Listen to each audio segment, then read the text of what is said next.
What's going on, good people? Happy Monday? What's today's date? Monday? I think it's Monday.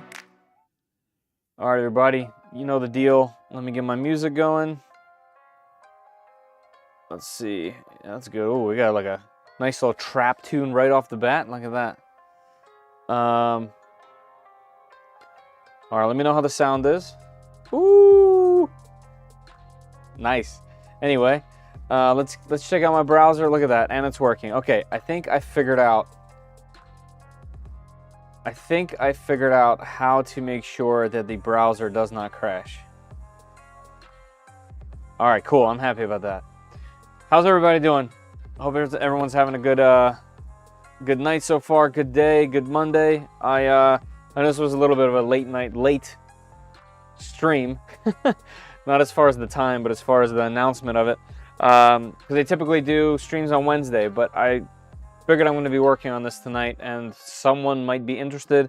And we're incorporating 3D printing, which you'll see in a video. So I thought it'd be fun to do it together. There's some other channel updates. I have the airplane hung because I thought it was cool. Nintendo DS is not trash. Actually, it's not. You're right. And also, I forgot to make sure that I changed the name to DS Lite. So let me do that real quick before I confuse everybody. Let's see if it'll let me do it while it's live. I don't think I've ever changed the title of one of these while it's actually happening. DS Lite, because I forgot to put that in the actual what's called thumbnail, so I'm gonna have to change that later. All right, that should be updated. Let's see if it'll go back. Jerry, how you doing? First of all, Truggy, what's going on? I know you're interested in in this one, good sir. All right, let me say hi to everybody that was here. Let's see, we had a couple early birds in here, like an hour early. Spencer Knight, what's going on, man? You were first. Basursi? I'm never going to be able to say your name right. But he was second. Jeff Montgomery's in here, the MVP of every stream. Tiger Flower, what's going on? Proletarios. What's up? We got Thor. I think that's everybody. Not everybody, but I think that's everyone from the small screen. So let me get out of there. We got Thor Doja in here. Phil Thur. One Eye Willie. Good name. I have my OG Game Boy in case I need to do a resto on it. Look, right there. And I have a lot more content coming for this bad boy. This thing is up to $300 now. That's invested in this thing, which is just ridiculous. But it is an amazing restoration. I don't think you'll regret it. Anthony Freeman, thank you. Sounds good. Thank you. Hello. BW. By the way, BWS Electronic. I know you're in here a lot. I want to make sure I don't like butcher your name every time. It's not BWS, right? It's BW's Electronic. Like BW is like an initial. Like I just want to make sure I say your name right. So let me know. We got the Print House, aka Jerry, in here defending the DS. Truggy. Here's surviving, driving to work. Yeah, don't I know it? I'm surviving. I'm drowning in both work and this. But you know, I want to still keep doing fun stuff. So instead of just work, this is still supposed to be play for me. So I'm gonna do a little bit of playing. BW's Electronic. All right, I'm gonna try to remember that. I think I asked you before. Now it's fresh in my mind. I'll try. BW's. Okay. Drowning in work and hobby. Yeah, that's right. That's good, right? That's good. That's life. And fam, you throw some fam in there, and that's a life worth living right there.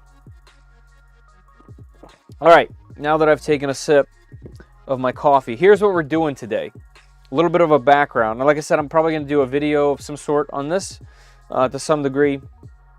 But I had my original Game Boy right up here, and I got it working thanks to Randy May. If you don't follow Randy May, definitely be following Randy May at all times. Actually, let me message him real quick to tell him I'm doing a live because this is within his wheelhouse. Let's see real quick. Doing a live macro build. Heads up, because he does a lot of this stuff, and I enjoy his company. Anyway, he might be able to help me if I get stuck. But so the whole thing was, I restored this thing and I just fell in love with it, and I wanted to make it like a modern version of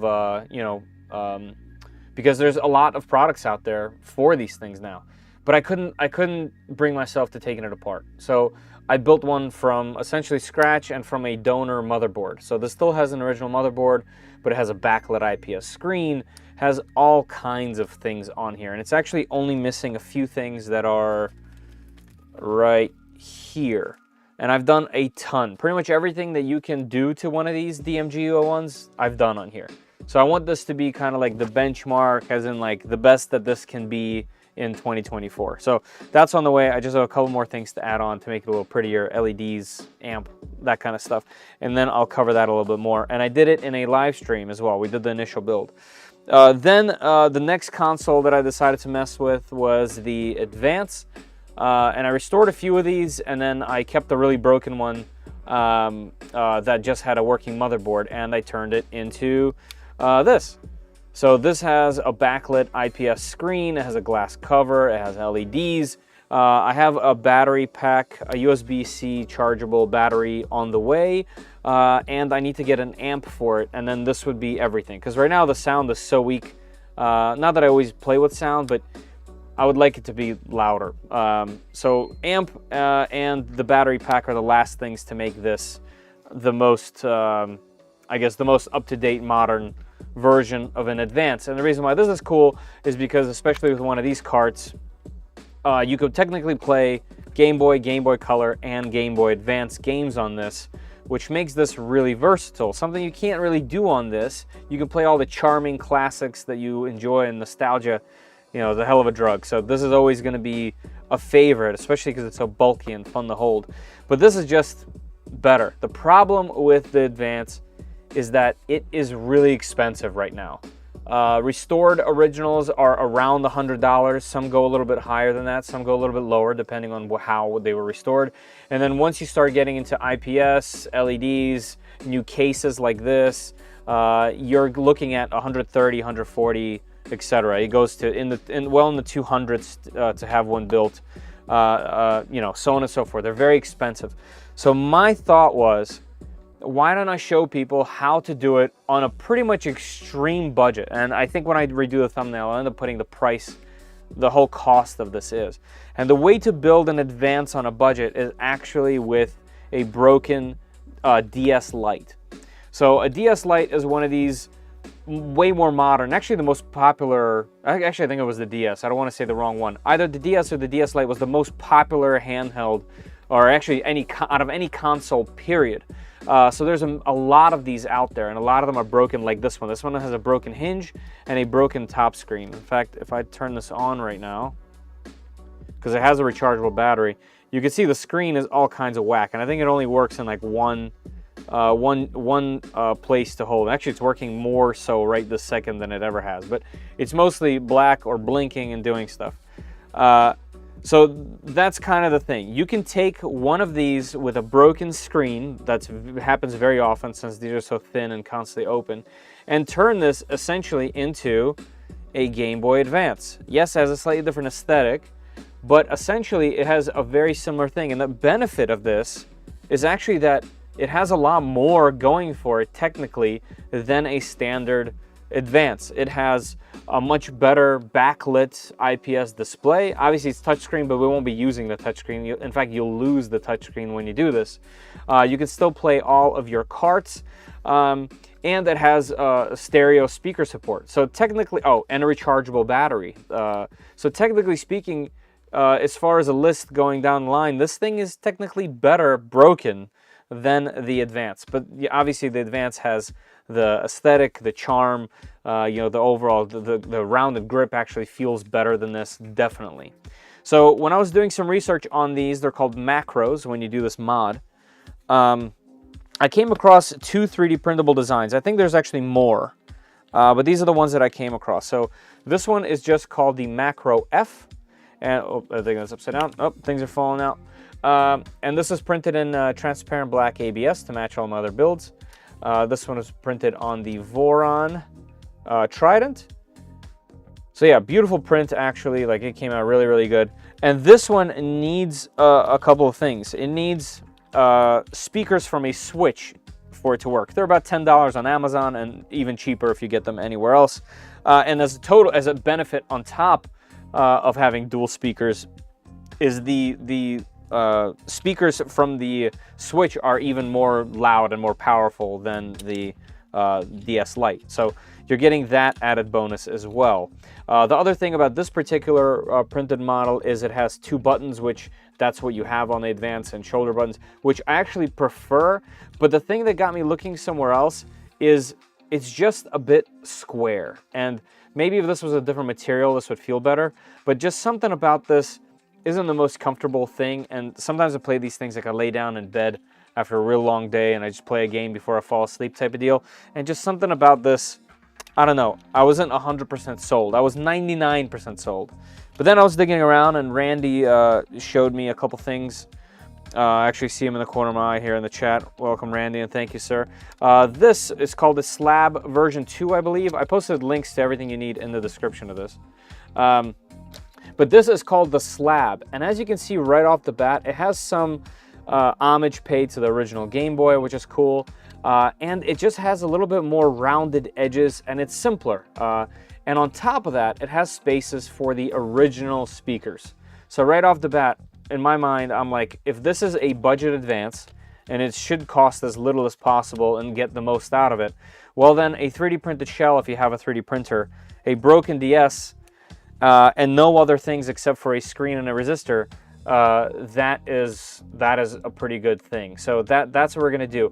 The other thing is, if you found a DS Lite where the digitizer, the part that you touch, is still in good condition, this one is not. This one's really scratched up, which makes it a perfect candidate. It also doesn't work, but that's beside the point. You could leave this in place and you don't need anything else. You could just use that and 3D print a shroud, and you don't have to pay for anything else except for a resistor. There's even a free way to do that as well, and I'll cover that at some point also.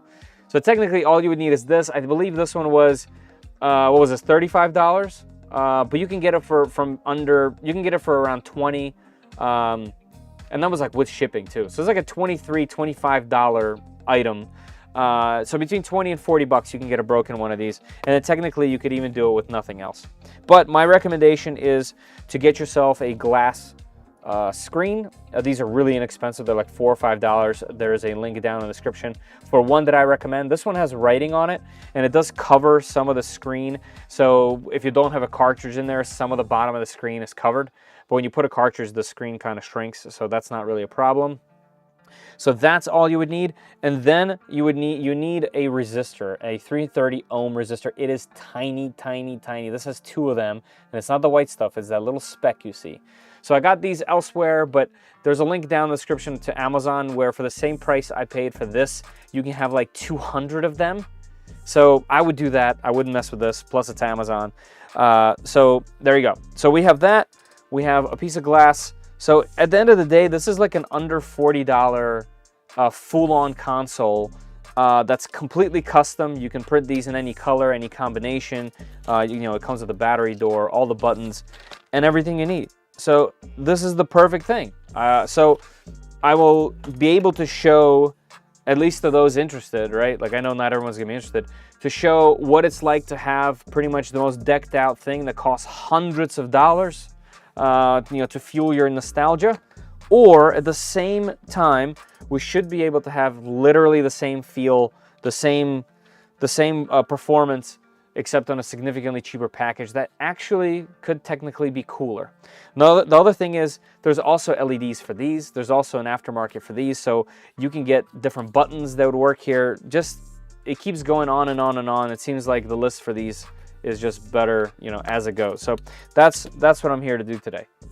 All right, let me catch up with the chat. See what you guys are talking about. What's that box with a green light under the printer in the middle? Green light printer, green light. Box green light. Oh, down there, that is a filament dryer. That is the Sunlu S4.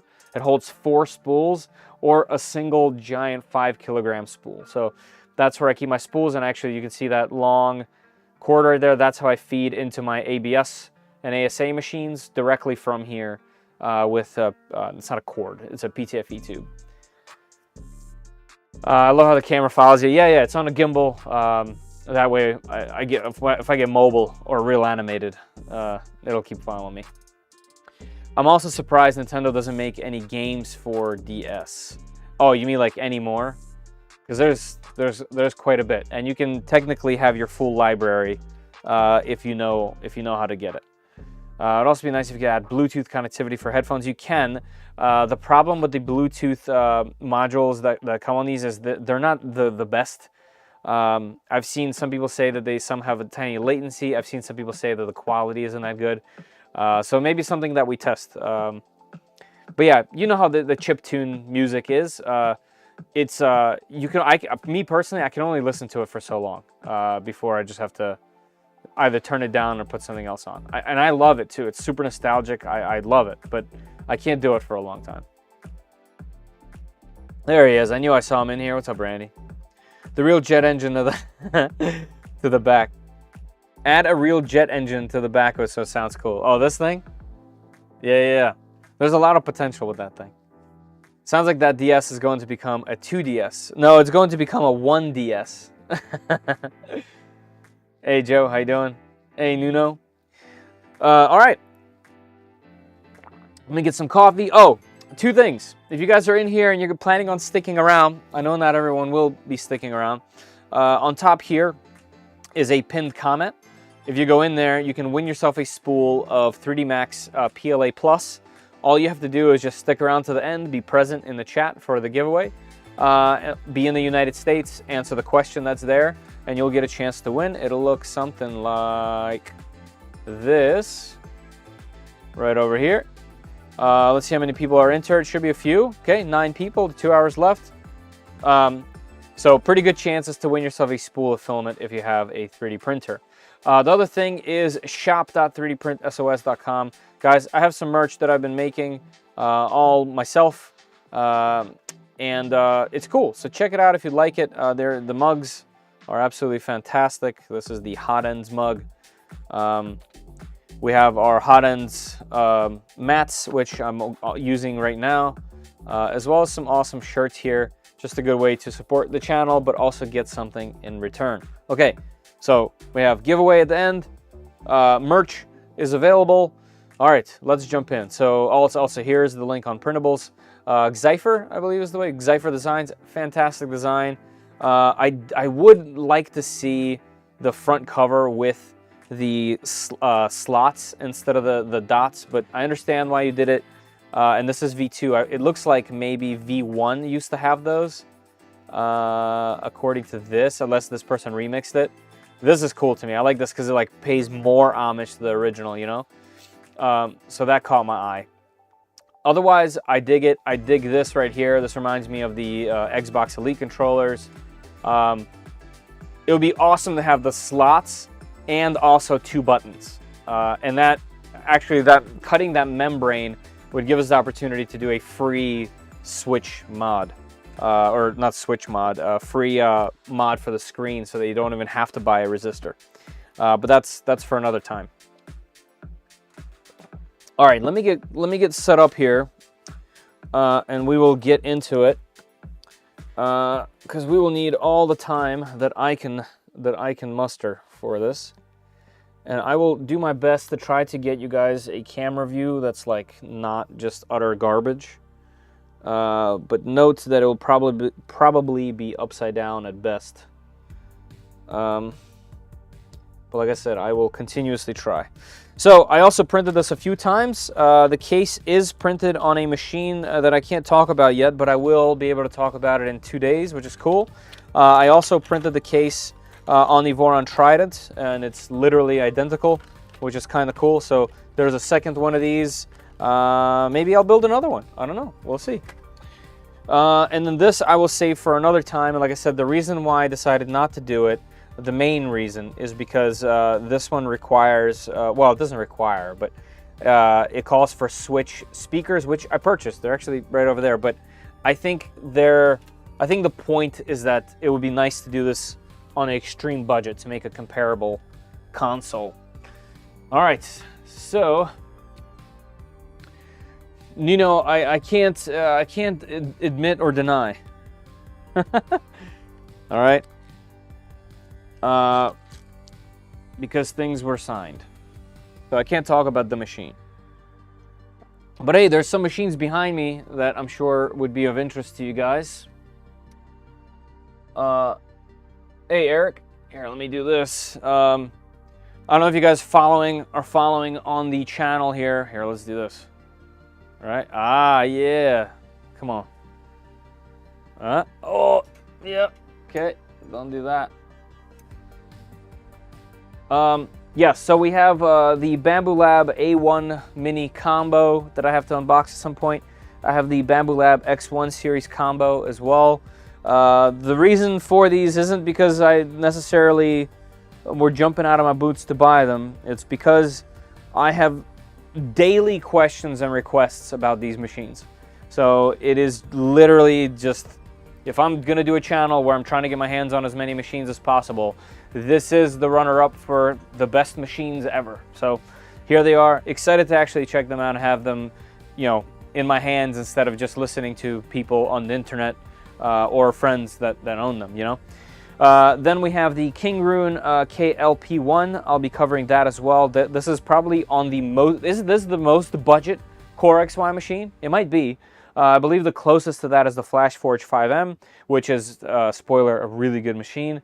And then finally we have the Infomec TX, which I'll have more to comment on shortly. That is also an interesting machine, and the box is the same exact size as the Bambu Lab Carbon X1. Look at that. So there you go. That's what's coming to the channel for those that... Okay. For those that are curious, is it this hand? Oh, it's this hand. Sorry. I'm over here throwing L's to my viewers.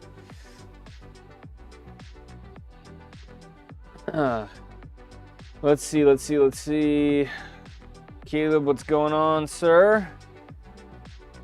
Hey, Kenneth. What's up, Ken? Let's do this one. But yeah, if you want to check out the quality of this, keep in mind this is ABS. This is not PLA, and this boggles my mind at just the quality that we're now able to get on machines without doing anything. Obviously, like I said, my Voron version is very, very similar. You wouldn't probably be able to tell the difference. But what's funny is, and that, by the way, there's still glue on it. I haven't cleaned the glue.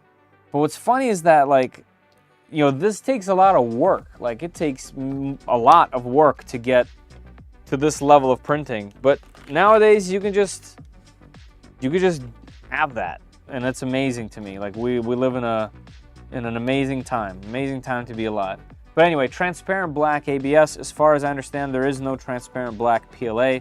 Otherwise, I would have printed it in PLA. But it looks like that no longer matters. Hey, CoolJS. Hey, Emlyn, what's up? What's up? Had a Kingroon KP3S. I would never buy one again. Definitely don't recommend.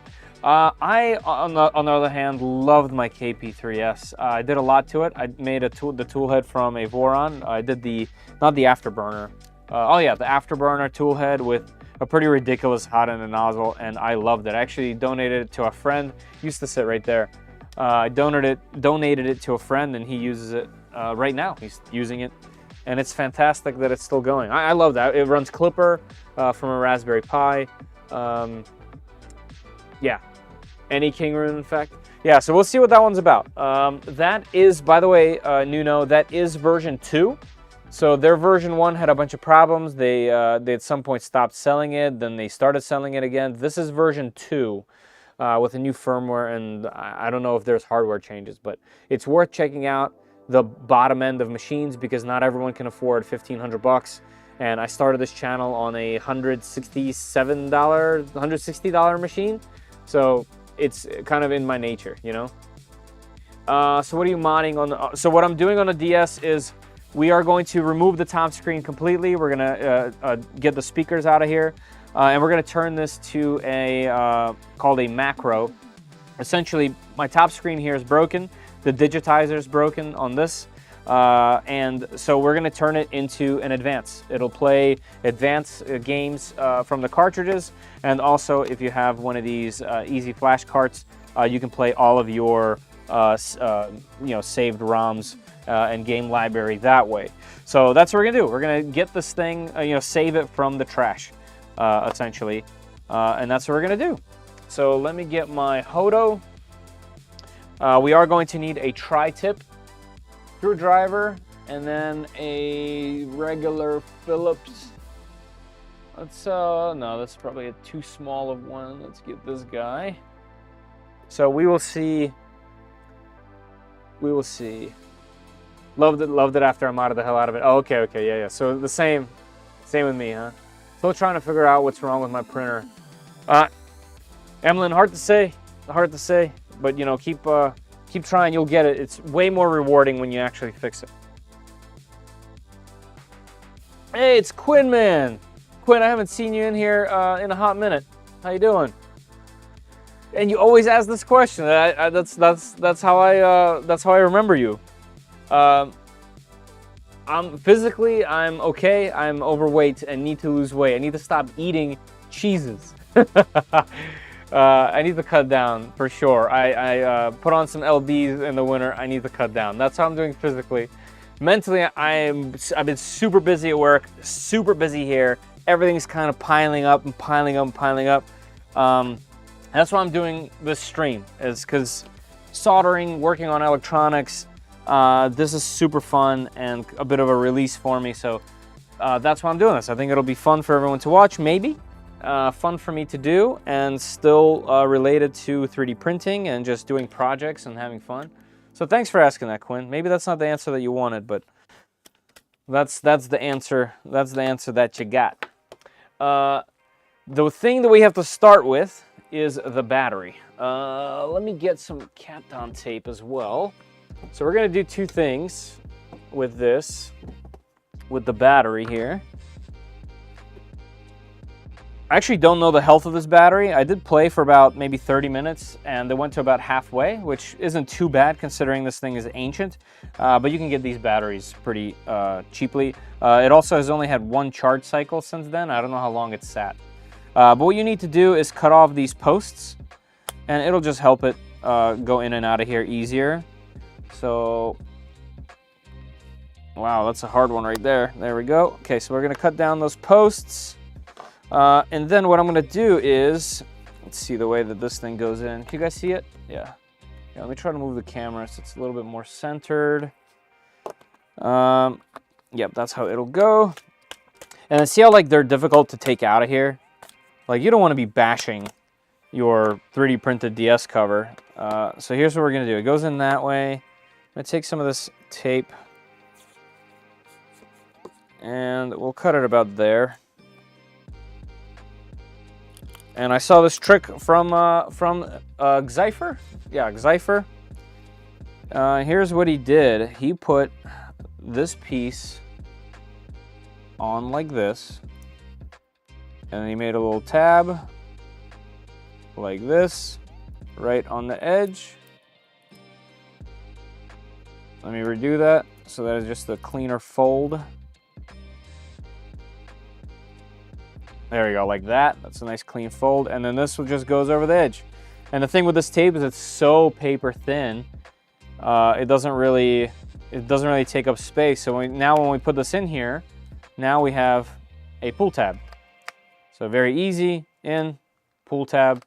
All right, so that's mod number 1. All right, let's set that aside. The other thing you guys have to remind me, please try to remind me, is this screen, this piece of plastic here needs just a little bit of cutting with an X-Acto to fit this in. I got to do that before I assemble this because it's going to be really hard if I put the screen in there later to get in there. So please, if you guys notice that I haven't done that, please remind me. The other thing I wanted to do is have a place for hardware, but that's okay. All right, so first we will do all of the Phillips screws on this little guy. You know what I should do? I should probably zoom in. So let me do that real quick. There we go. Maybe that's too much. Maybe it's not. I don't know. I'll try to remember. Also, I do have a video queued up of the build, so I'll have that just in case. King Room quality is very, very poor, unfortunately. They're so cheap for a reason. Yeah, I know. That's true. They are. But so is every budget machine, right? If you buy the cheapest Ender right now, the quality isn't that great either. It just like I said, it's just not feasible for some people to spend a bunch of money on 3D printing. So I don't know. That's just kind of the whole shebang, you know. Oh, I think I had these backwards. I think this one goes up, that one goes down. I'm just making sure that all the hardware that I'm harvesting out of here is placed somewhere where I can backtrack to it. So this particular DS Lite has been taken apart before, and the reason why I know that is because this doesn't have two little rubber pads that are usually here. And that's okay. There we go. Let's get those two out. Set them aside. All right, then we're gonna switch to the tri-tip. And the tri-tip should be these three right over here. One concern that I do have for the 3D printed case, and we will find out obviously, is how these are going to thread in to the plastic. Obviously ABS should be pretty soft, but I don't know. Could it crack? Maybe it will, maybe it won't. I don't know. So this black tri-tip, that one always goes right here on the little slot.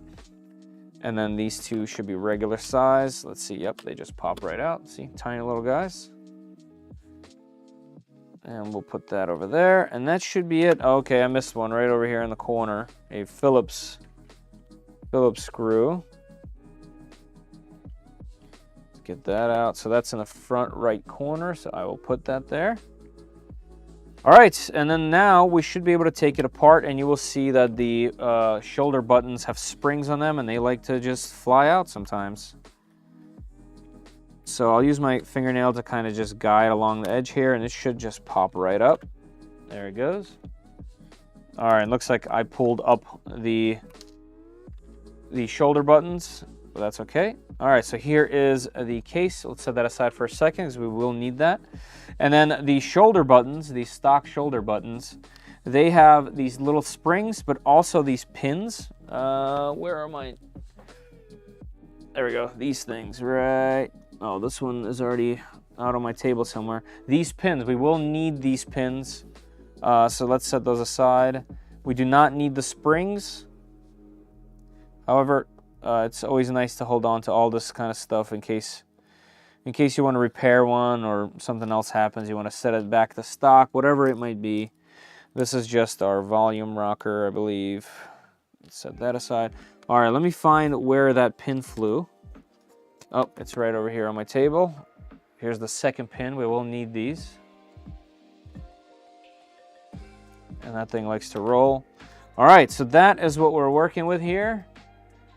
And this is the top screen right over here that we will get into once we harvest this motherboard. So going back here for a split second, we actually need to unscrew this. This piece that holds the cartridges in or guides them is required. So we are going to take that out. And we will keep the hardware because we will need to reuse it. There we go. We need this little guy. All right, we will set this aside. Actually, this is in pretty good condition for whatever reason. It looks like just the top took abuse. It is pretty dirty and like grimy, like all these things are when you get them used.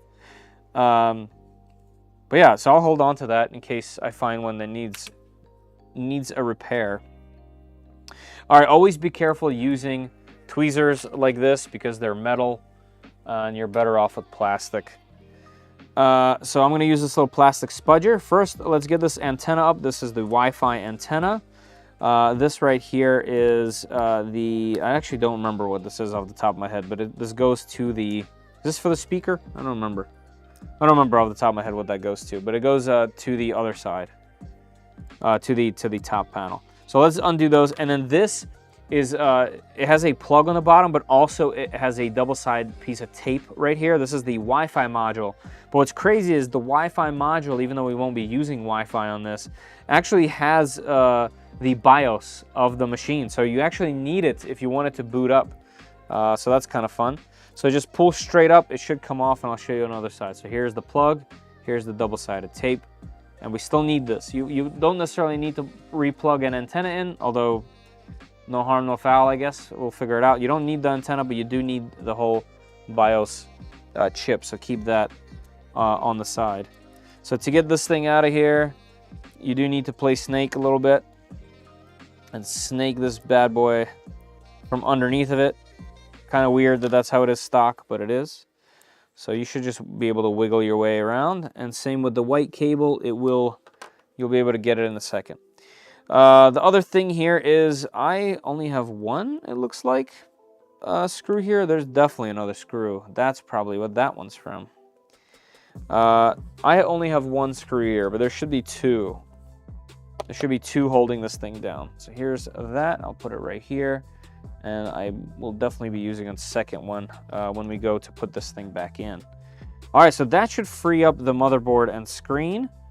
So be careful because this ribbon cable, also there is a ribbon cable here, I forgot. Let me do that real quick. So this is our digitizer. Mine does not work, but if you want to retain this, I understand why. So there is a little flipper right over here. It's really small. So you flip it upward like that, and then you can get in here and just kind of really lightly pull this thing out, just like that. It should slide out. As you can see, mine's destroyed. It's just ripped. I don't know how that could happen on something like that, but I don't know if someone was messing with it, but it is what it is.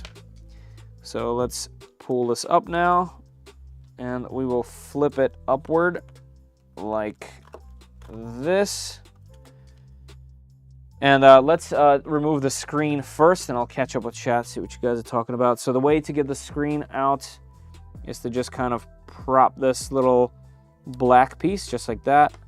And now the screen should literally just wiggle out. Be gentle. I'm going to close this back so we don't snag it on anything. And there we go. So this is the screen. We're going to reuse this. And where is my little cloth? Let me show you why I'm doing the glass on top. Like I said, you don't have to. You could keep it just like this. But let's see if it'll come off in the light here. Can I get the light's reflection? Typically, when I don't want it, this thing's super reflective. Wow, okay, you can't tell, but it's pretty scratched up. And I would, just to get that super crisp screen, I'm gonna pull the digitizer off on this one. And keep it that way. Although, like I said, you don't have to do that at all. Yeah, and there's dust underneath of it and such, so yeah, mine is gonna come up. Why does it look so good on the screen? It has scratches all over that thing. All right, cool. Yeah, so let's set that aside. Put that over there. All right, now we got the buttons. We have the two membranes, which are gonna need some isopropyl alcohol. Set that over here. We have the little membrane for the start and select. And then the buttons, we'll get to that in 1 second. First, let me undo this clip for the top screen. Same with the other screen. This one just pops up like that, and it should just wiggle out. There it goes, and we'll close it again. Don't want to damage it. All right, and this is the kind of the main piece of the whole thing. This is what makes the whole thing run. And if you guys remember the stream I did with the Game Boy, the first gen Game Boy, it's quite different in there. This obviously uses a lot of modern technology over it. It's not even comparable, technically. That's kind of cool, and kind of cool to see where the tech has gone. While I do take the isopropyl alcohol I will be cleaning these pads as well. But we are going to be doing some soldering here, some tiny pads. So let's move that to the side as well. And we'll clean before we put things in. So we'll do all the physical stuff first. All right, so then let's take these buttons out. Like I said, I would suggest holding on to these because you can use them in some of these cases. And also, it doesn't hurt, especially if they're in good condition. Yeah, like that might just fit, you know, your aesthetic better than the printed one. In this particular example, it fits a little bit too flush. So the 3D printed one would be better in this case. But let's see, the X would go right over here. Let's see how we can throw that in there. Yeah, so these would totally work as buttons if you want. They are a little bit more flush as well, but they'll work in there. All right, so now what we're left is just the hinge skeleton and the top screen. So let's get this undone. In my case, there's no point in saving the hinge because, well, it's broken. But the inside of the hinge does work. So if you were to recase this device, then you might want to hold on to it. All right, so that should pop off and this should slide. There we go. Actually, let me zoom out just a hair.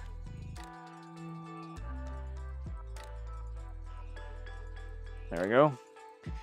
And then we're going to snake this out. So for those following along or want some more info, if I move these wires to the side, there is a little slit right there. You see that slit? And that slit is so that you can pull this out. Otherwise, it's pretty difficult to do, actually. Like, I've done it once before, and it was a legitimate challenge to do. So you kind of have to push it all in there, inside like that, and then you kind of just gently wiggle it. And this should just pop right out. We can take our little tweezer and kind of guide it along as well. If you are trying to save the top screen, if yours is not broken, then you might want to be gentle with this ribbon.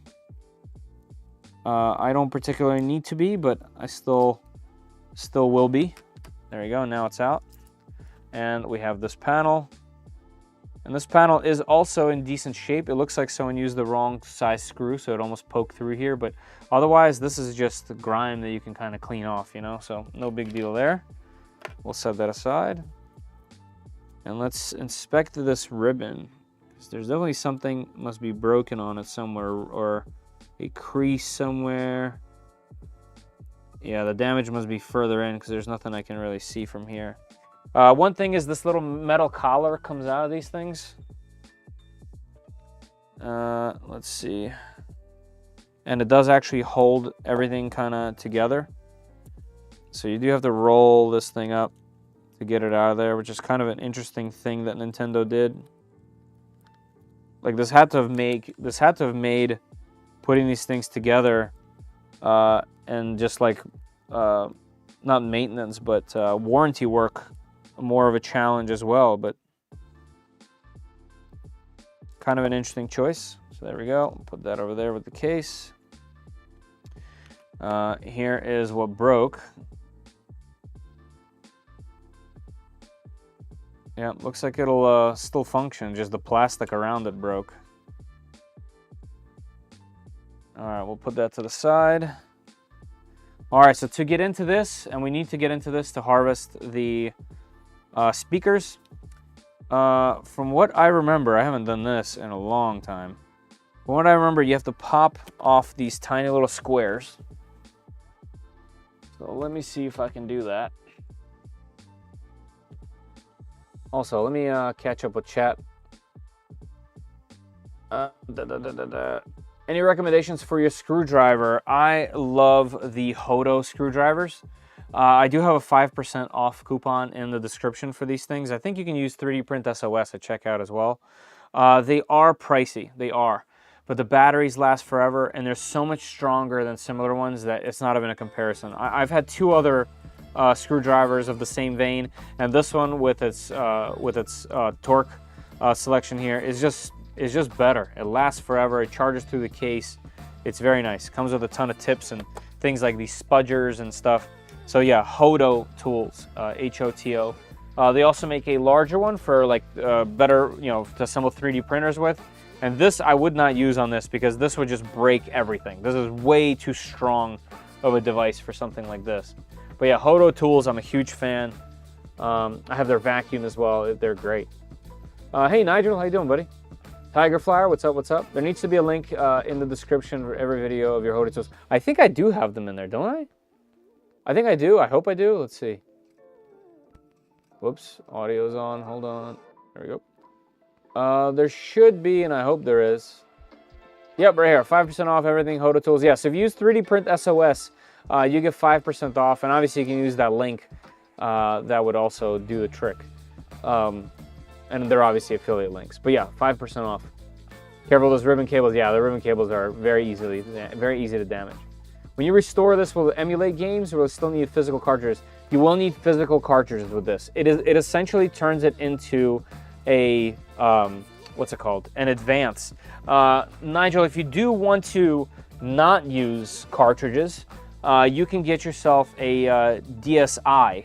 So a DSi is different in that, as you can see, it does not have a port for advanced games. What this does have is a micro SD slot.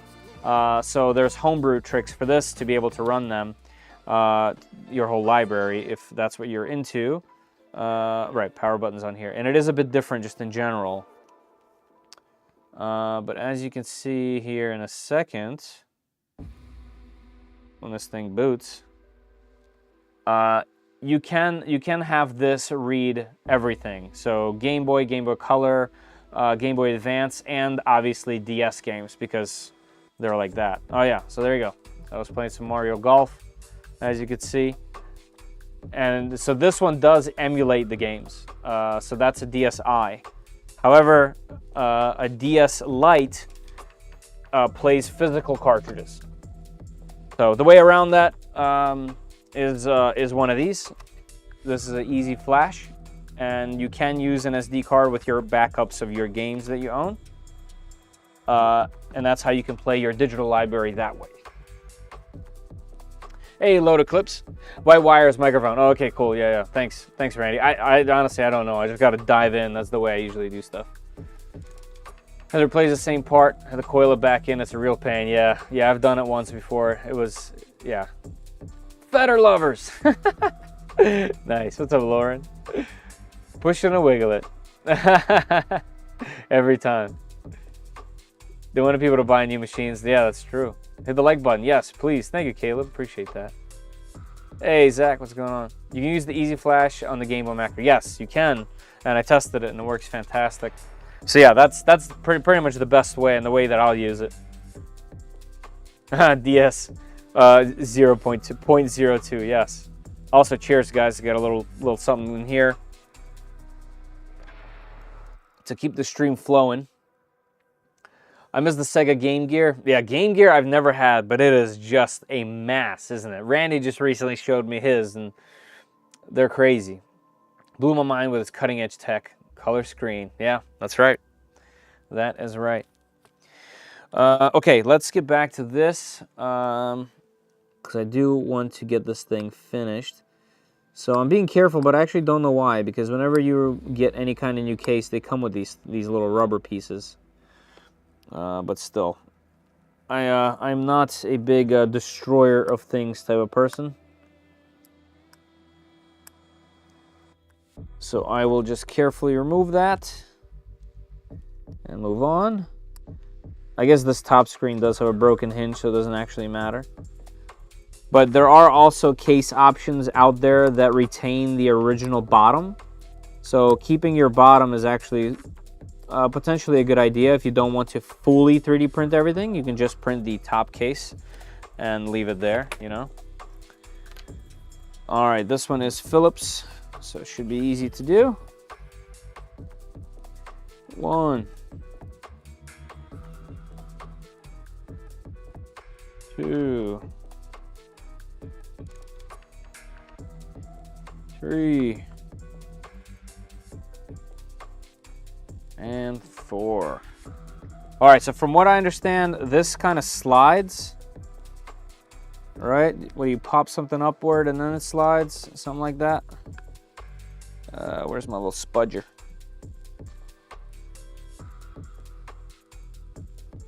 Let's see, I think you prop this open. Yeah, you prop this open, just like that. And then I think this should slide down. That's right. All right, there it goes. We are free. And here are our speakers. I'm gonna just put these little guys on the inside here in case I need them in the future, which is very possible. Also, as a side note, these bins that are 3D printable, these guys, they fit all of the stuff perfectly in there, by the way, because you can organize everything. Of course, it gets jammed up, and also it holds consoles. Whoops, there you go. Holds consoles perfectly, as you can see. So yeah, these are cool, and you can expand on them, print bigger ones.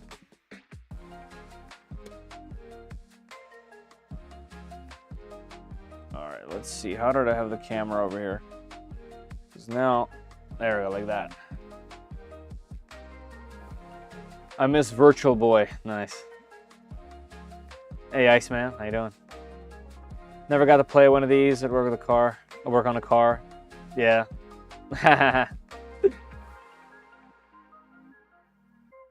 Really? I didn't know that was a thing. How do you even do that? I definitely had a few. I think I spent most of the time on the Advance SP, but then we got into PC gaming, and you know, PC gaming's where it's at. And the rest was probably history. But yeah, I had the original Game Boy for a while, and then the Game Boy SP, which I'd love to get into at some point. But the Advance, I always really wanted an Advance because I love the way it felt. Like, it feels so much better in the hands. All right, so these speakers we are reusing. They are very weak, but they're way better than nothing. And there is a ribbon cable right here. Should I desolder and be a good boy? You know what? Let's just desolder them and reuse the wiring if at all possible. I don't know if we'll be able to. I also have this. I'll probably link this in the description later. So I bought this wire wrapping. It's 30 gauge, and it's awesome. It has a ton of strands in here. This will last ages and ages, and it's perfect for projects like this. Japan thing, using it for ECU handheld. Interesting. Yeah, let's just get the soldering iron out and just do a quick, you know, the soldering iron luckily takes 0 time to heat up from these 6S batteries. So it will be a no-brainer. We'll put the battery and soldering iron all the way over there so that I don't knock it over. But yeah, for those wondering, I have a really inexpensive D60 soldering iron that I absolutely love. It has handled literally everything I've thrown at it. I thought I was going to regret it at first with, you know, not going TS100 or Pine Sol, but no, this thing has been perfect. And I have it set to 350 for projects like this. And as you can see, from the 6S quad battery, it just goes crazy, and I can take it anywhere. Boom, so that's already 300. No worries there. Let's see if we're gonna need a little bit of flux. Nope, we should be good. All right, here's one speaker harvested.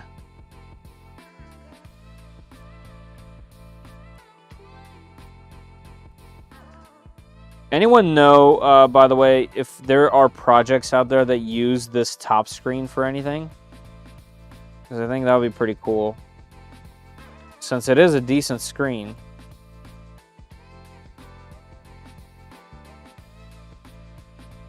All right, 1 and 2. Be able to pull that right out. Did it solder back? It did. There we go. And you can just unplug it and set it down to cool. There you go. Throw that down. All right, so for this, we're not gonna need the rest, so I will just close it up and put it to the side. Yeah, this would be good for repairing one with a broken top, in case there's one with that's in decent shape, that's like not bad enough to do one of these mods with, you know? Our home has 2 SPs and 6 DSs. Wow, that's a lot of DSs. Collecting dust. David, they sell for a bunch. If you if they're in decent shape, you can sell them and buy some 3D print stuff, or do some fun projects like this with some 3D printing. I wish more tablet phone screens were able to be repurposed. I agree. Have a good stream. Ryan Stark's eyeballing me. Still listing names over that Voron purchase. keep doing it, man. Put me up top. I'll take the blame. I think this might be a little bit too short. I think I might have to just use new wires for this, but that's not a big deal. We'll see if I'll be able to do it.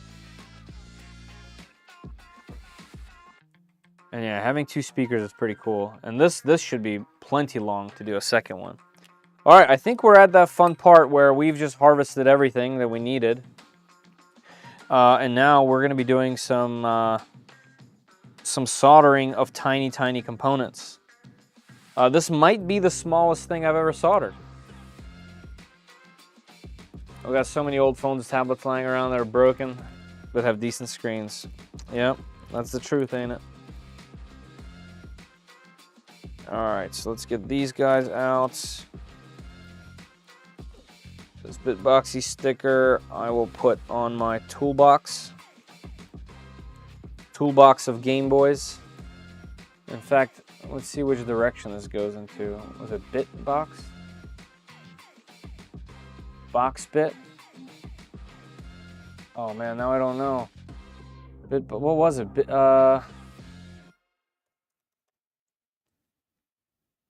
Oh man, now I don't remember the name. I thought it was Bitbox.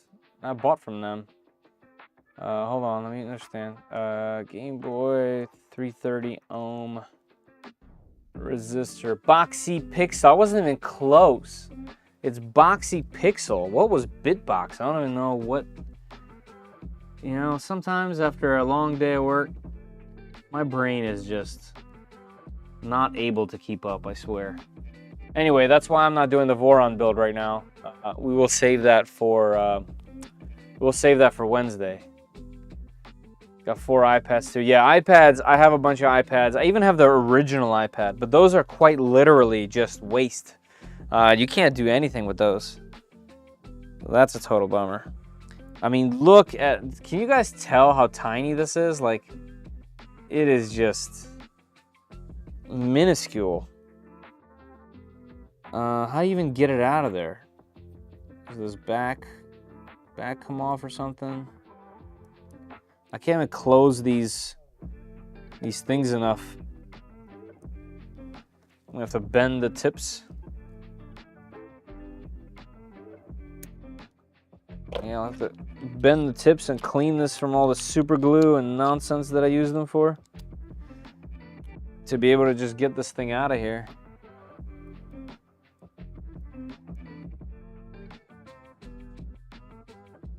All right, there's got to be another way.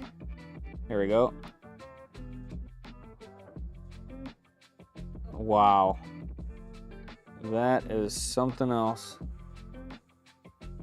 Come on out of there, 330. So the point of this, by the way, the point of this tiny little microscopic thing is that you need that because the Game Boy will no longer boot without the screen plugged in. So what this does is it essentially tricks this into thinking. Look at this. It essentially tricks the Game Boy into thinking that it has a screen still attached. All right, so the way to do that is to bridge these two LED A2 and LED C2 pins together with this. And this is the paid method to do this. There is a free method to do this where, since the Game Boy Advance only has 2 buttons instead of 4 on the opposite side of the D-pad, you could cut out one of these black pads, and you can tape it to that area, and it will bridge those 2 pins. You can use electrical tape or Kapton tape, and it works.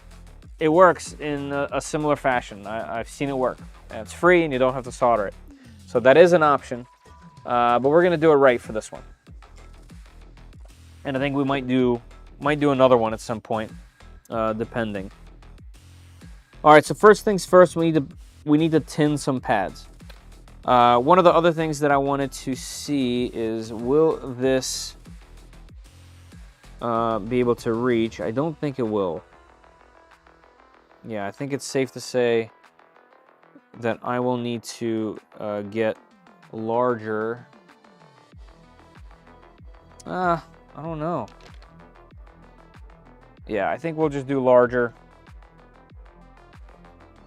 so that we don't shoot ourselves in the foot before trying to run. And we'll go from there. Wires are cheap, easy, very easy to solder, readily available. Here, I'll just cut them kind of long. And the cool thing about these tiny wires is you can just use your fingernails. You just pull enough with your fingernail. You can expose enough. And you don't even need to tin these most of the time. They get so hot so fast. They will absorb all of your solder. And more so if you use flux as well. I'm actually going to clip these so that they're not too long. Let me grab the soldering iron, plug that in. And let's prep some things on here. First, before I do that though, let me go over here and get to the part of the speakers.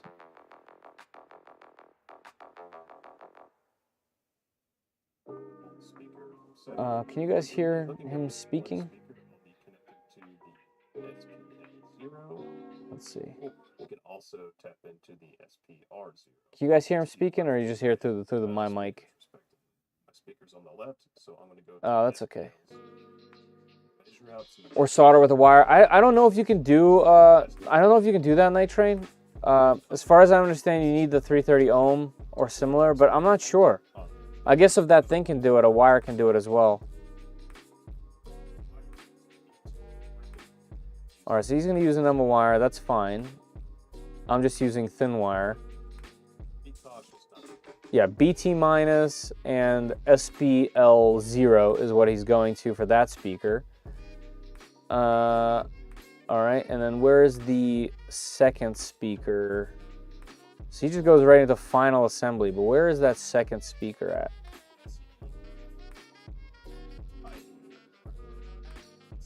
Because I believe you use BT minus.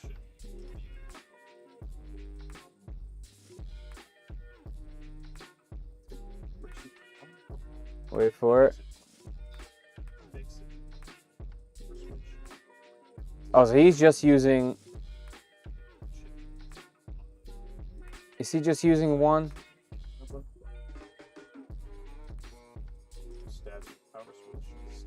Yeah, so he is just using one.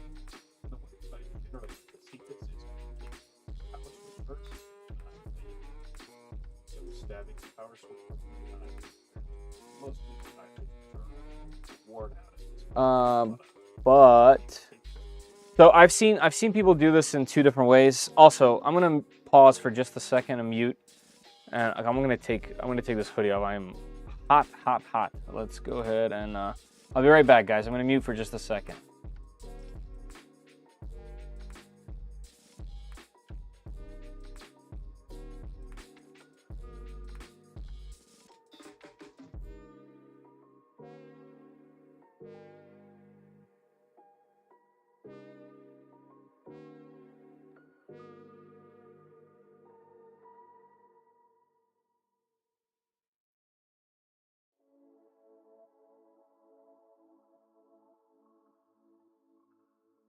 I swear, it went from being hot to 100 degrees within seconds here.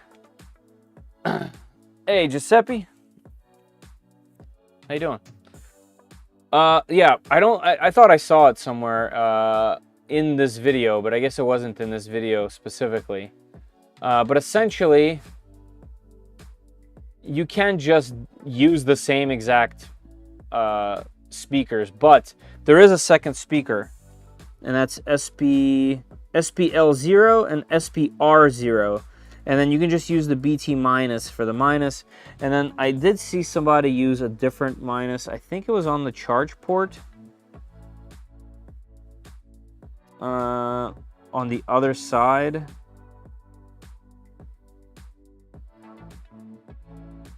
But I don't know off the top of my head. I know there's another ground up here that I've seen people use. This tiny little port up there.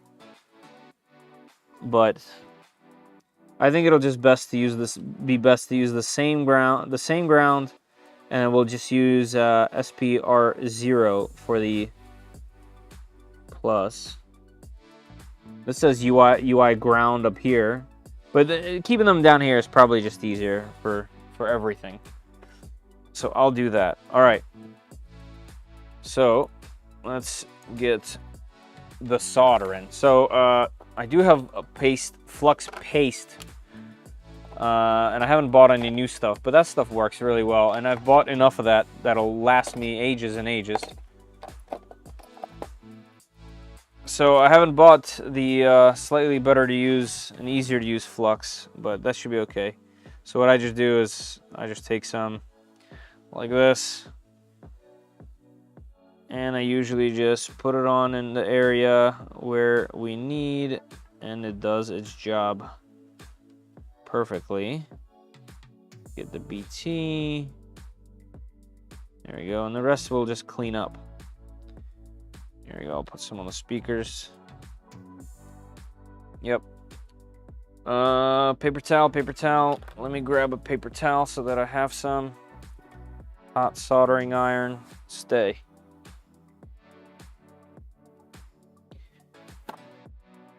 By the way, for those just jumping on, don't forget there is a pinned comment at the top of the chat. Not pinned comment, there's a pinned chat at the top where you can win a spool of PLA Plus from 3D Max. So go ahead and jump in there and fill out all that info. It's really not all that info. I need your email so I can pick a winner.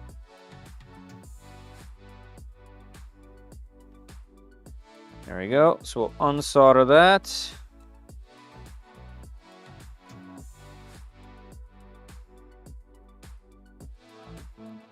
One thing that I really need down here in my studio is a fume extractor. Like, I really need one. I feel like it would help so much with projects like this.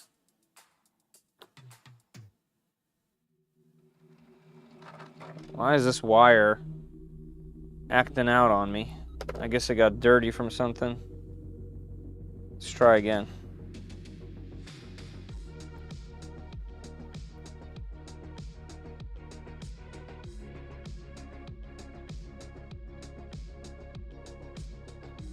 All right, let's clean the tip. I don't know what's going on.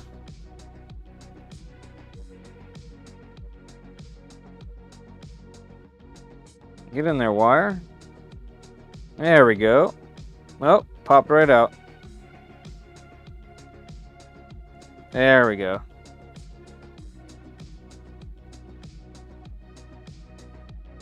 All right, let's get the black one on there.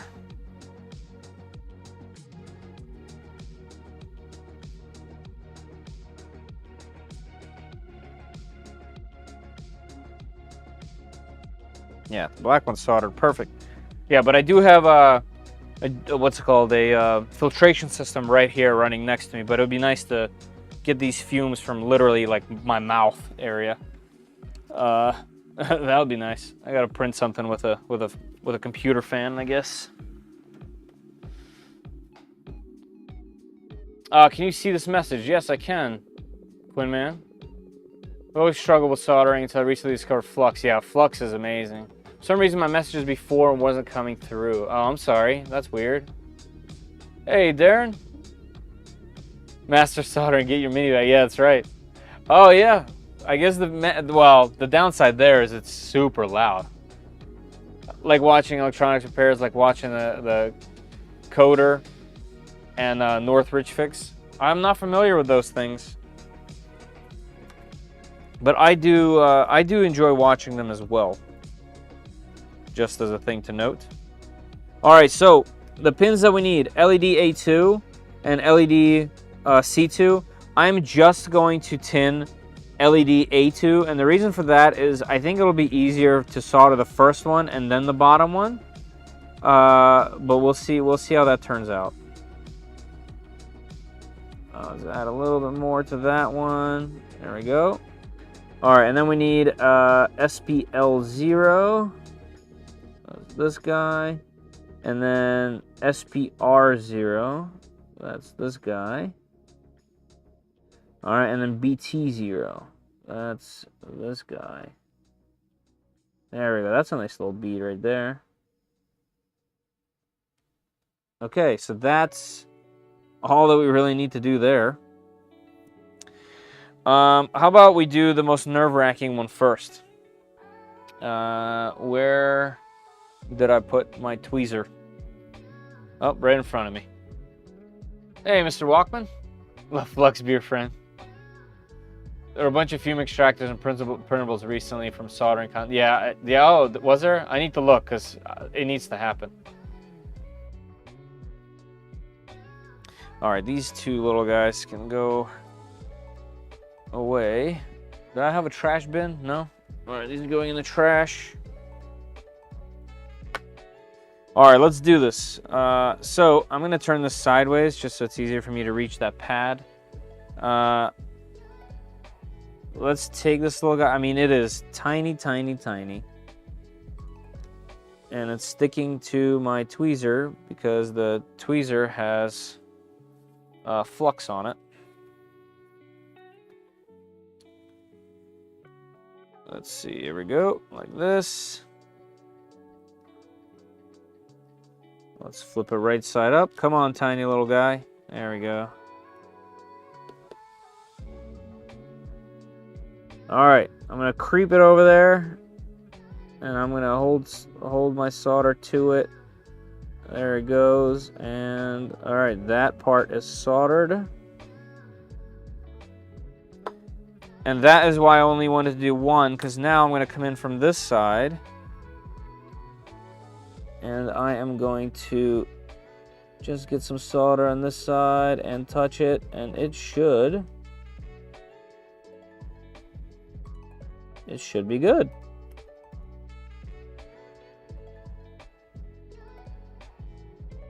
Gotta love it when there's like a little spiky guy. All right, so let's see if this thing will focus on something so it's small here. Pull my finger. Yeah, there we go. All right, so we got that on there. I mean, it is just so small. It's kind of hilarious, but admittedly pretty easy. Put some flux on there and just the solder just flows like it's nothing. All right, so that's good enough for me. What I'm gonna do is I am gonna clip the little spikies away, just so it's a little bit cleaner in case this thing wants to press against something or something like that. All right, cool. For the rear speaker, I don't know how long this is gonna be, but I'll do that in a second. All right, so we have everything tinned, right? Yep. Okay, so yeah, it's time to just do the speaker. So here, let me set this thing aside for a second. Press both the buttons on the soldering iron for escape. Yep, let it just cool for a minute. And let me plan this out a little bit. So this guy is gonna go like, oh, need that little gasket. Stay on there, little gasket. All right, so that plops right into there. Should we put some tape on it maybe just to hold it in there? Why not? No downside, right? Just a little bit.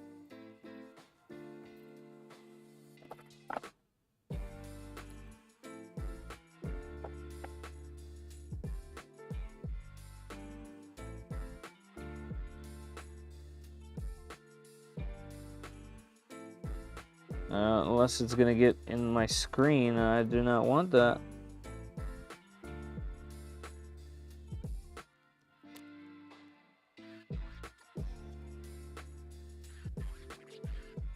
There we go, just to keep it in there while we mess about.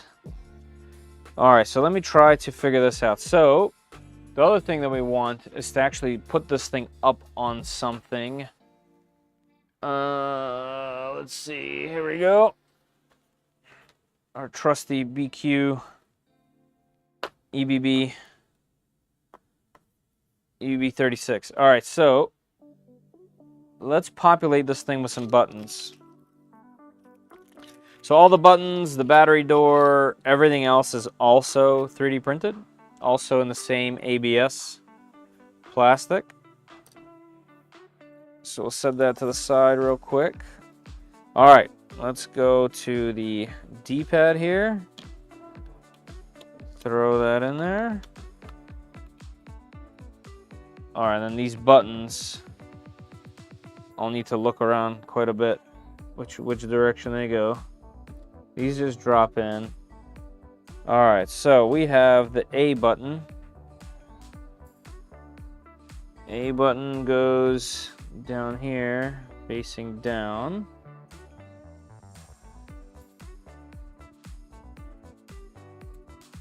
So that should, nope, that's not where the A button goes. The A button, I can never, this is always so confusing for me. It always like takes me time. There we go, that's where the A button goes, and the B button goes above it, which is technically below it.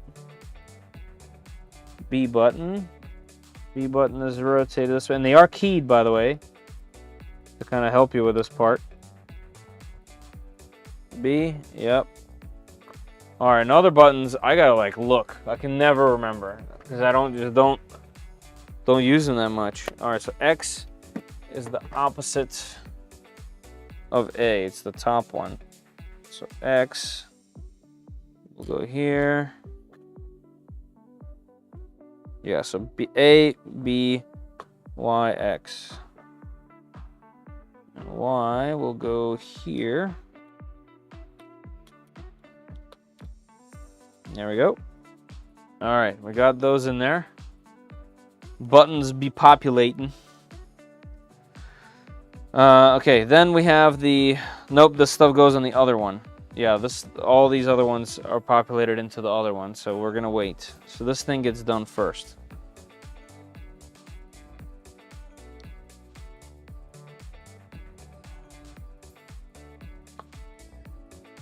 All right, so let me see where this thing's going to end up. It's going to be like this. So the wires need to be how long? I mean, technically, I can keep them this long and just route them. But is that a good idea? Probably not. It's probably better to just have them go, whoops. Probably better to just have them go something like this. And just where it needs to go. Alright, so we will keep them this long. Cut right here.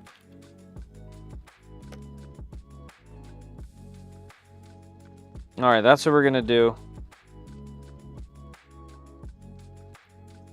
A little bit experimental, a little bit of fun. A little exploration. All right, now the speaker can come out.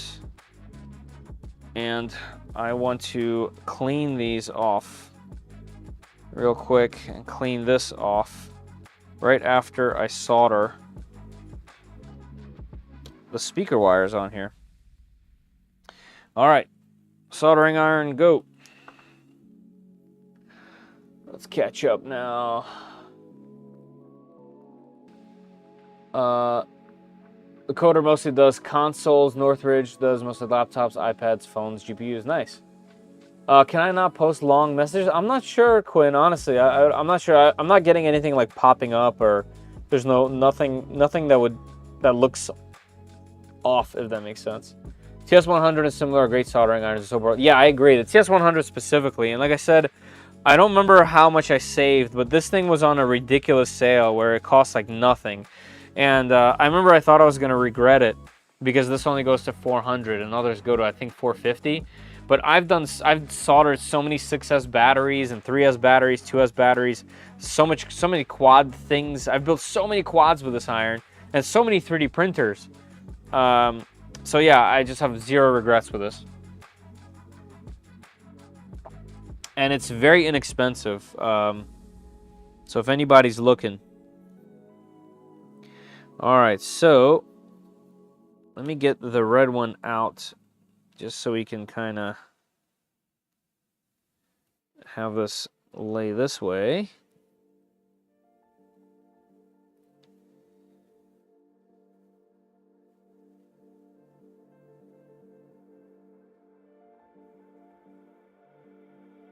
This is a candidate for a really short trim, actually.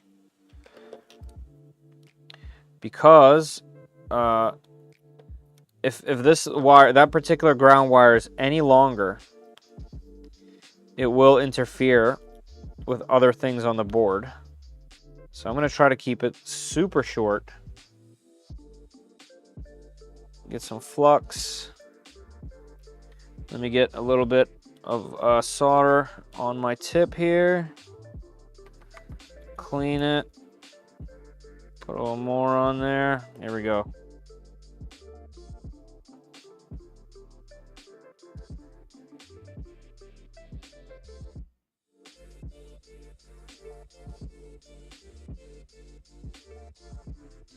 All right, and I can see that this thing still tried to curl up on me. 350 is too much. I'm going to turn this down. Whoops. Let's go down to 300.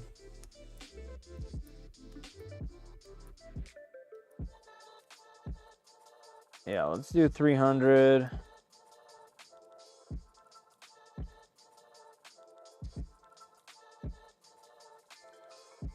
There we go. All right, and then the red wire is going to go to SPL 0. Get some flux on there. Can you guys still see what I'm doing?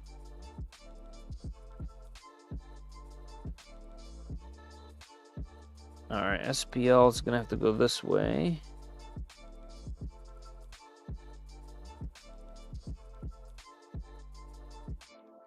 All right, I need some more.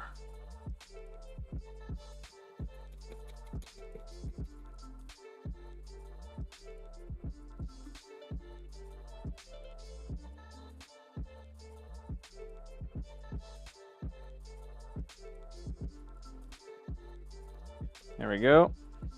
Let's clean that up a bit as well. And by the way, if you guys are going to be cutting the little tips off like that, make sure you're actually catching them because they can fall down somewhere on the board and short everything. So take care to make sure that nothing is bridged. Like this little piece right here that I'm trying to cut. There we go. Like that little metal piece. You don't want that. You don't want that on your board. All right, so that is a start. I'm gonna just do the other speaker while I'm here.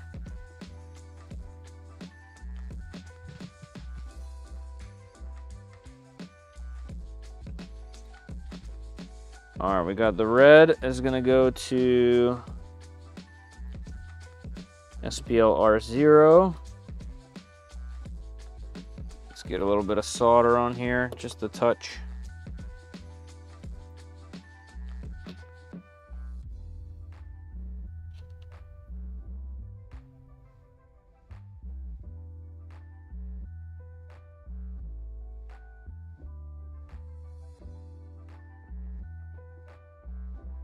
I'm a sucker for these clean,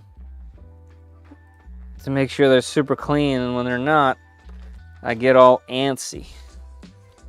I want to clean them up. There we go.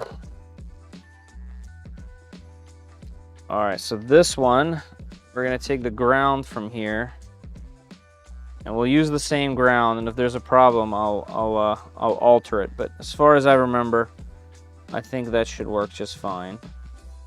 We'll go under this way. No, we'll keep it separate. Let's go like that. This might be tricky to do. We'll see in a second. Yeah, as long as it doesn't touch that plus, which should be good. So this is like fat fingers plus tiny, tiny, tiny components. Can this be done? All right, now they're together. Let's see if I can hold them. Yes. Clean the iron.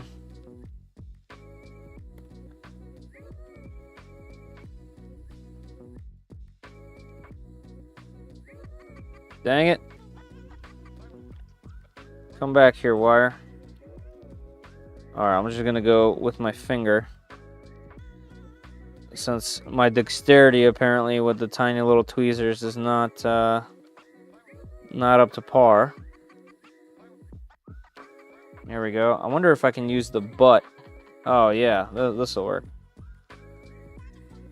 There we go. All right, I like that much more. I'll show you guys in a second. There we go. Okay. All right, that should be all the solder, which isn't that much, really. All right, so here's what we got. We got the front speaker going to SPL 0 and BT minus, and the rear speaker going to SPR 0, and then also to the minus.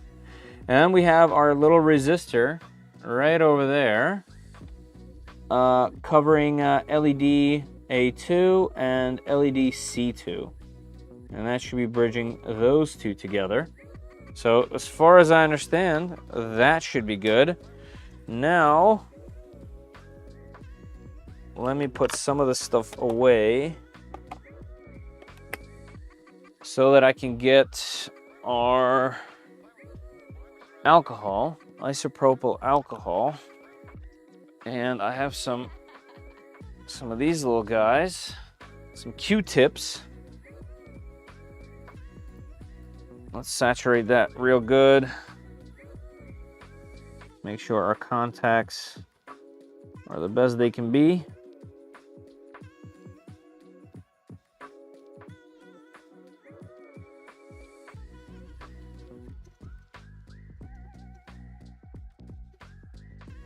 Oh yeah, not too bad. This one is not that dirty.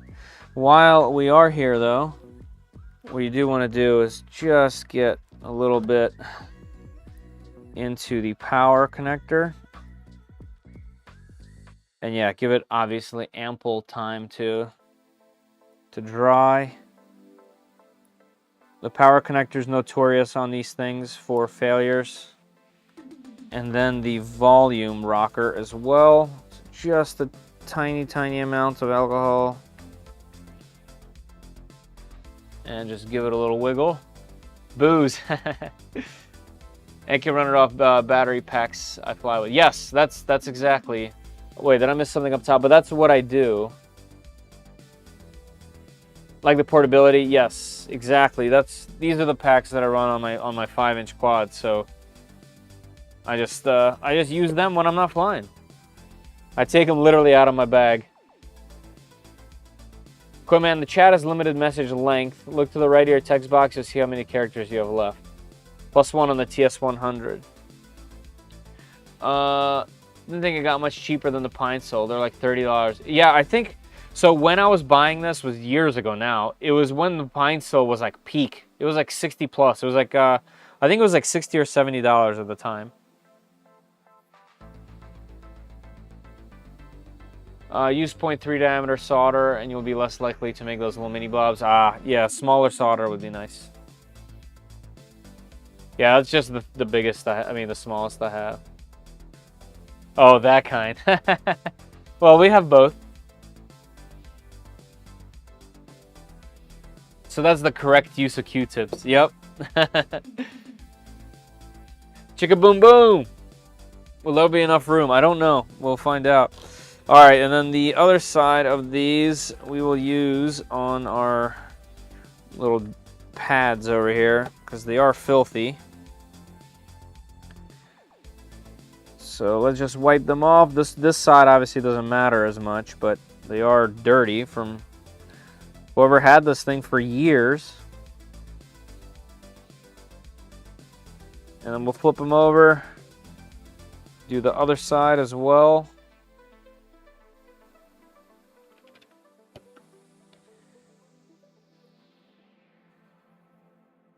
We ensure the best contacts. I actually really like the DS Lite's pads and buttons. In my opinion, they feel a little bit tighter and more like a modern controller in my hands than the older DMG01 and also the Advance. I mean, obviously that's just my opinion, man, but that's why I said in my opinion. All right, those should be clean. Let me get the extra off my table. All right, we got the pads. We got these guys. I don't know how the speakers go in there yet, so we'll kind of have to just figure it out. I do want to put a little bit of tape right here just to ensure that it stays there, the speaker wires, that is.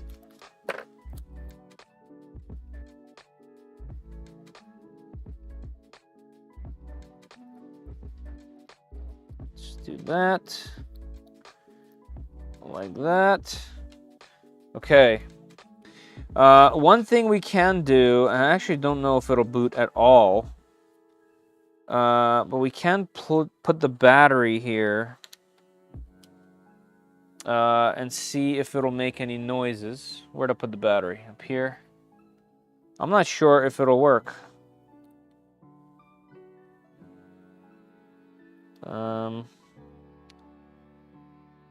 Let's see. Yeah, I don't know if it'll boot.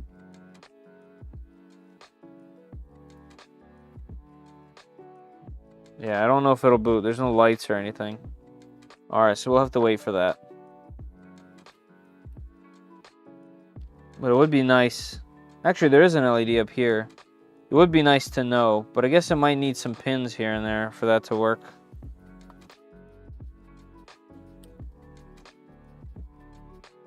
As far as I know, if I just push this in... Oh yeah, there we go. We're powering up. So it's probably just in like a boot loop. Actually, we can fix that. We can fix that and test to make sure that our audio is functional. We can test by putting this in there.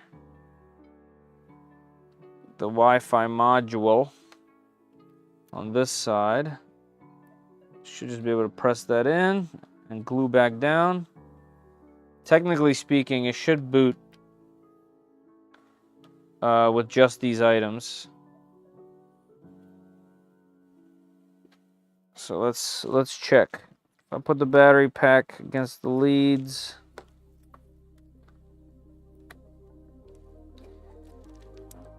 I can kind of press it like that. Let's see.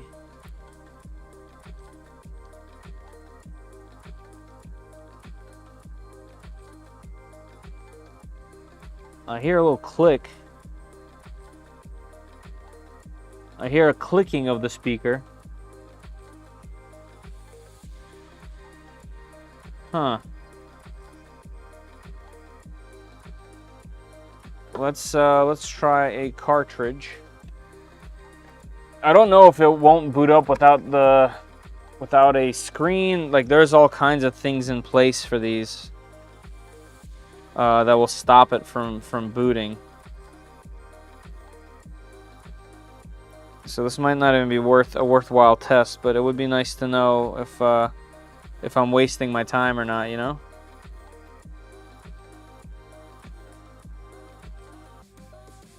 Yeah, I do hear a click of the speaker.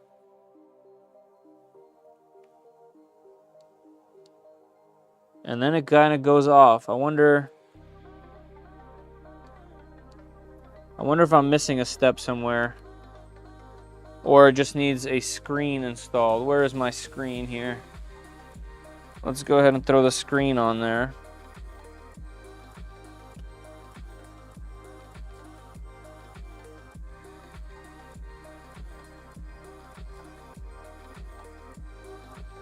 Anybody know? Probably Randy. Randy, if you're still in here, do you know what the boot order is here? Let's go ahead and throw that on.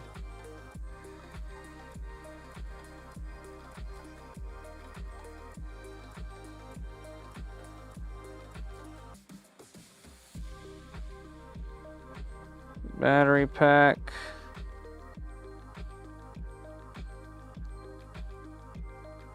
There it goes. It just needed the screen.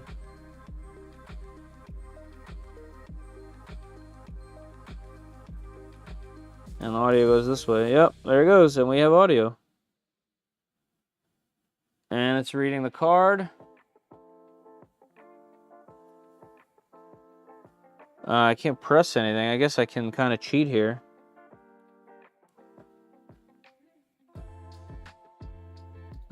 I need to go down. This is quite the test here. It's like I'm holding a bomb that's gonna self-destruct, because if I let go of the battery at all, oh man, I need to go down again. Actually, I'll just, no, I won't boot the other way. Okay, hold on everybody. We're hacking.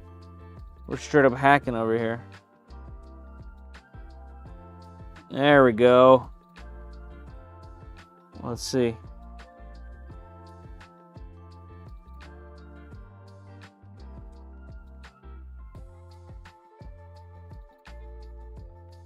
Oh, I need the start button. The start button I can just press. All right, we got audio. Both. It's very quiet, but it's working.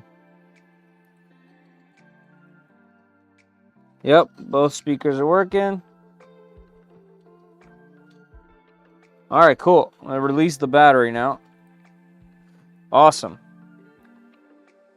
We have a working macro. Now we just have to put it together. All right, screen is on there. I'm going to remove the digitizer and then put it back on. So that's our next step. Slide that over. Phew! Make your giveaway URL shortened with tiny URL. I'm trying to stay away from those things. Also, hold on. Let me answer before I scroll all the way up. Quinn, I had a bad experience. I used tiny URL, and they somehow like expired on one of my docks, and were taken over by some pretty nasty spam. And I just don't want to use those anymore. So the direct one from Gleam.io is just better. Where to insert to make noises. Lurking, listening while working on printer. It's all good. Oh, oh, that's why. Because you did the gifts. You did the gifted. Thank you, sir. Jeff, you're a gentleman and a scholar. Thank you very much. I really appreciate that. Welcome, everybody. He making it rain? He is. He's legit making it rain. You must have a screen attached. Okay, cool. Thanks, Randy. I knew you were here. Game Boys are for bamboo boys, Chad. Come on, man. The Wi-Fi chip. Yeah, I knew about the Wi-Fi chip. Technically a top screen, but you have a resistor in place. Yes, resistor is in place. I got carried away this evening. Zach, it's alright, man. You're just having fun, dude.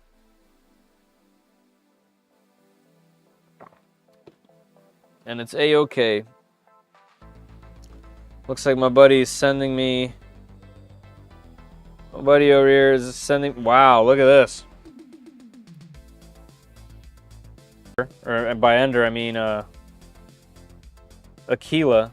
Looks nasty, he said. I'm in a live stream and exposed your images to the stream.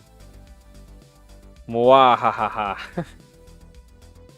Nerds. I see a message from Randy.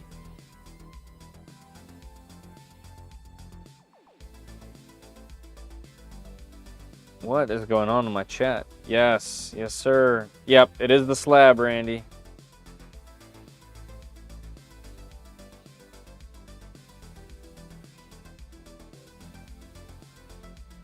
Go stream. Okay. All right. So apparently my message was not working because I had the name of your giveaway URL page. Because I had the name of your giveaway URL page. What does that mean, Quinn? What do you mean? Like you had it open or something like that? All that seems just odd to me. Anyway, since this digitizer is completely broken, like I said, I think that if this was intact and it wasn't scratched up, I would say keep the digitizer and just keep this as a protection for your screen. But in our case, I am going to pull this off of the ISP screen. And we will be replacing it with that other piece of glass. Let's see if I can get my fingernail under here.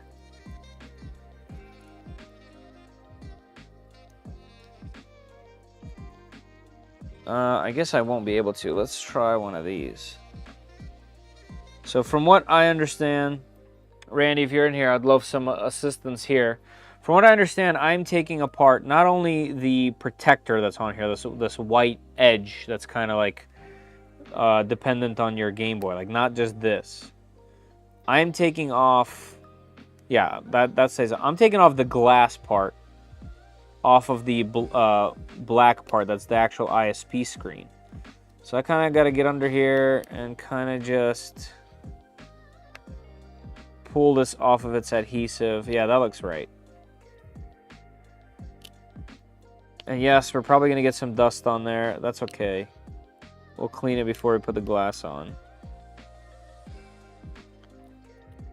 So from what I understand, it's this. Oh, that's what you're saying. If you put the word Gleam in there, it thinks it probably automatically thinks you're like a spam bot trying to take over the stream with a unique link. I see what you mean. All right, that came off nice and easy. And it came off with the adhesive. So that's pretty much the best case scenario. Usually that adhesive tends to tear, and then you have a problem. What I'm going to do is I'm actually going to remove this. Right? Did I have another piece somewhere? I thought I did. I don't remember where I put it. I was like, oh, I'll use this tonight. That's okay. I'm going to remove this this adhesive protector stuff from the top of the screen. I'm going to put it on this just to see if I can get some dust off. And we'll have to do this again a bunch of times. And probably use some isopropyl alcohol. I mean, I can feel dust on there now.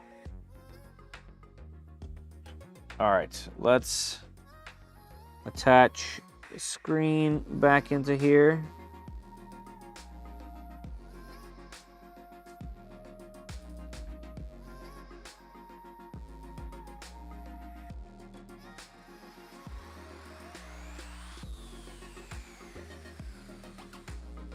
There we go. Okay. All right, let's move this out of the way. The digitizer can go back over there. The battery can sit over here somewhere. Go flat to the metal part. All right, thank you, sir. You're the expert, man. Thank you. I appreciate it. Alcohol can be moved. Speaking of alcohol. Cheers, peeps. All right, let's get this back over here. I wish I had something lower than this. Maybe this? Let's see. No. Maybe our wire loom. Oh, that might be better. This is a little tall. A little tall for my liking. Yeah, this will work, right? We'll make it work. All right. This guy with the dot in the middle goes here.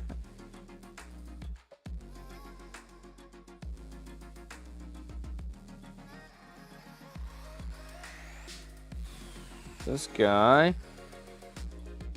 goes on here. Whoops, this way. I was like, wait, that doesn't seem right.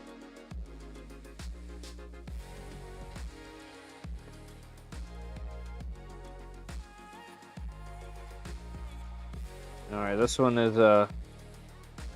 doesn't have much to like hold because there's no like pins kind of holding it in place.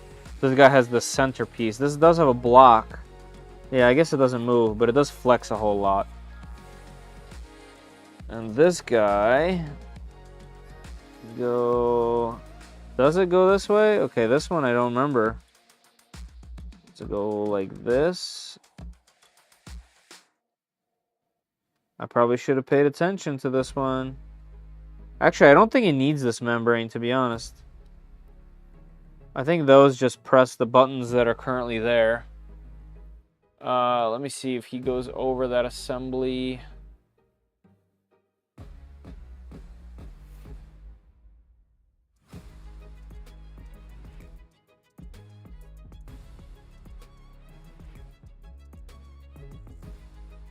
Alright, so we're going to do that in a second.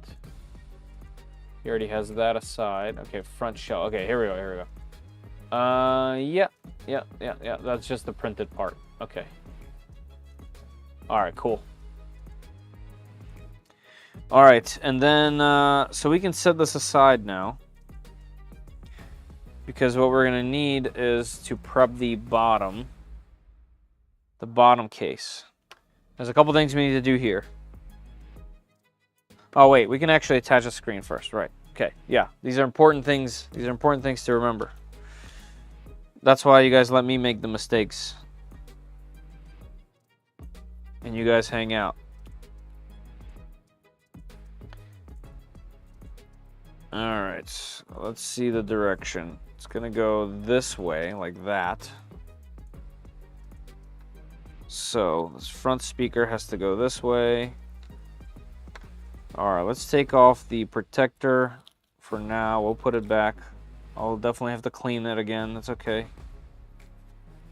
So first thing I want to do is get the speaker in place. And we have our little bit of tape that should help just to kind of keep it there. Let's guide the wires around a bit.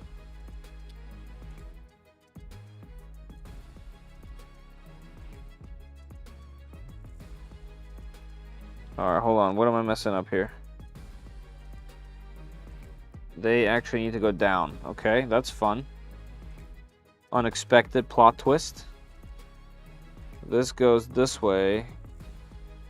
And the speaker goes upward.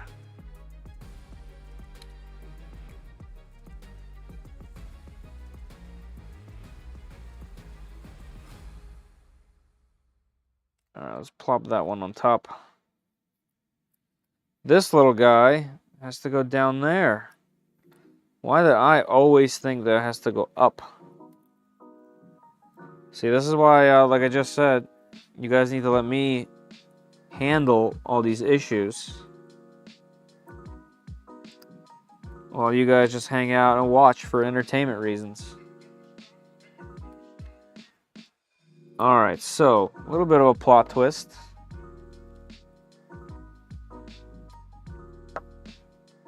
This guy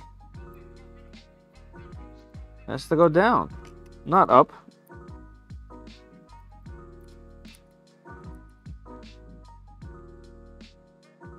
which is very interesting. I would have bet money to guess that it was not in this direction. All right, hold on. Looks like I did bad. I should feel bad.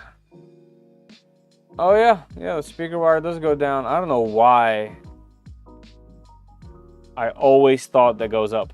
Oh well, we'll do it. Sounds good to me. Yeah, let me be the screw up, okay? All right, what we're doing is we're getting our soldering iron back out because your boy didn't pay attention and has some kind of dyslexia or something. The other thing that's bumming me out is the speaker. Is there makes or something? The second speaker, there's no guide for where it goes. Because he put it together with just one, but there's obviously a beautiful spot for a second speaker.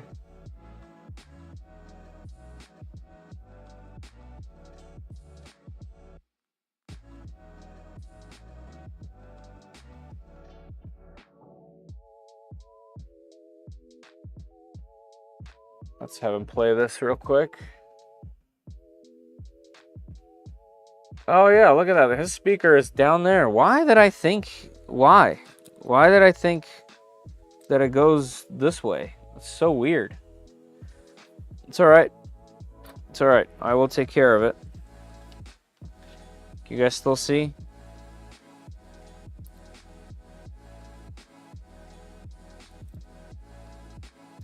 All right, I might no, I can't. I gotta undo this one too.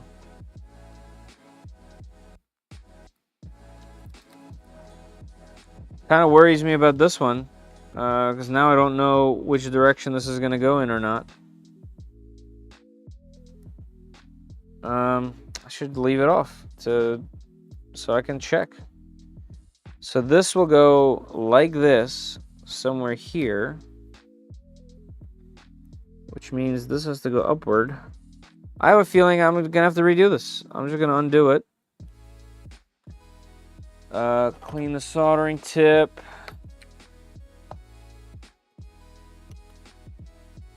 I have a feeling that I just genuinely made a boo-boo.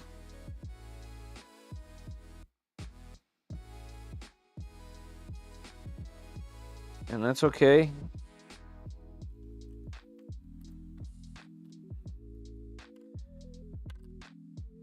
I will fix it.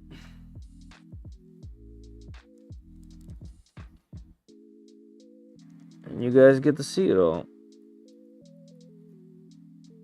It's probably why you guys watch the streams anyway.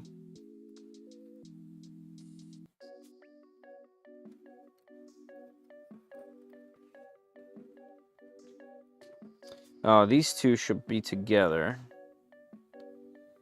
Let's see if I can combine them. Now, let's just do one at a time, and then I'll do it that way.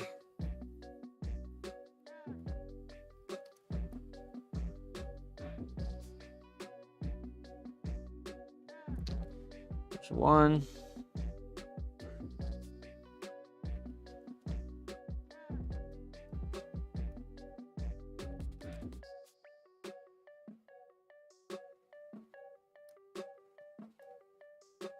I don't know why I had that upside down in my mind.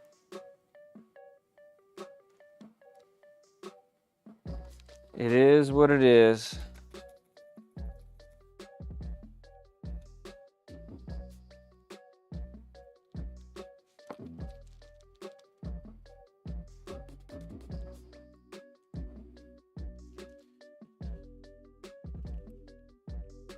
All right.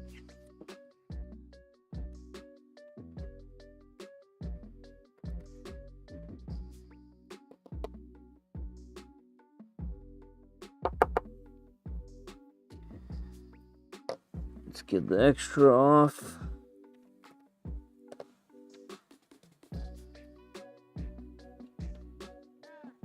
let's get this right here, away from the pad.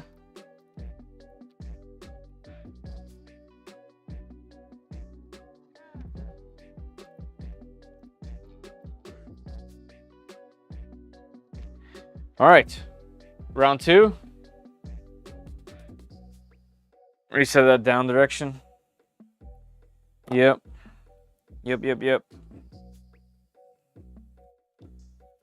It's all right. It's my first time building a macro. Bound to mess something up by accident.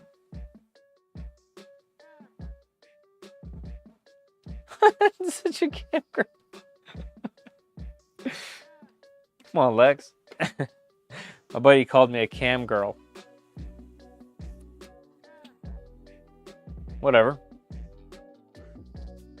I'll do it too.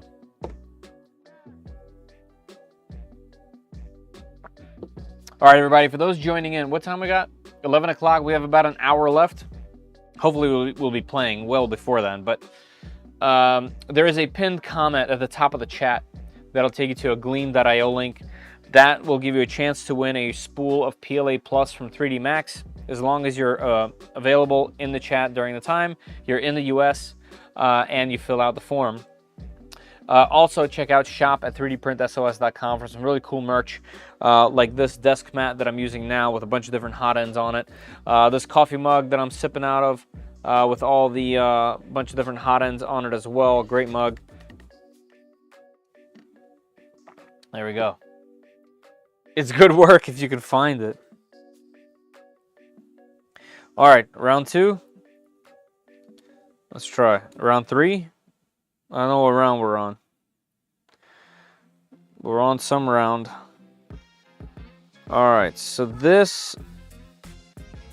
Oh, screen. Screen.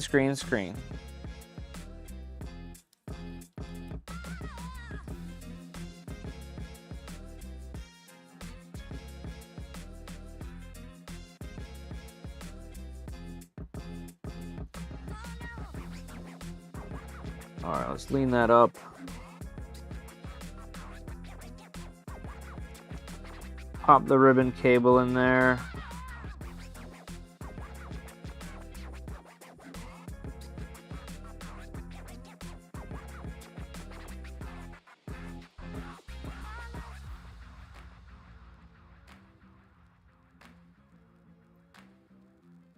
Okay. Come on, little speaker.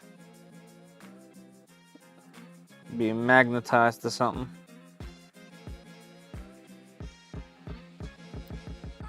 All right, well, it looks like my tape is getting in my way now.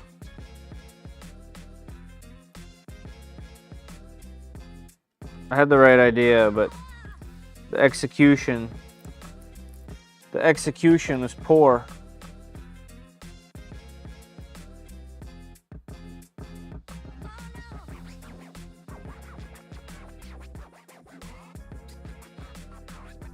All right, let's try this all one more time.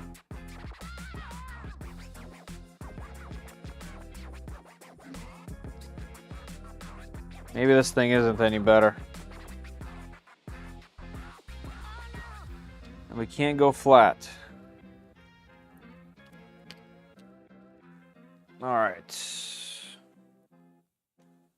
Oh, here we go. Here we go. We have a donor.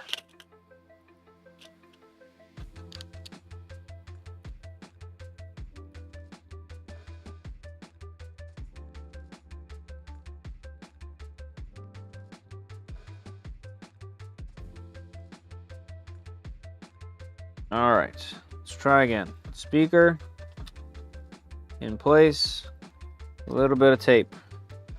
Speaker wire, make sure it goes above the buttons so it does not interfere.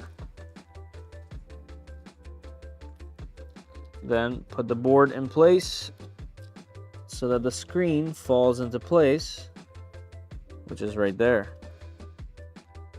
Push the board down so that it falls into place as well.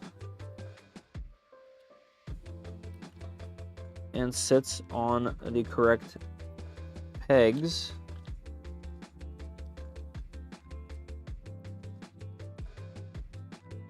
All right, so something right here is not enjoying itself. And that right here is my wiring situation. All right, so the speaker has to go above the screen somewhere. As in like that second screen. I mean, the second speaker, because otherwise it gets a little bit in the way.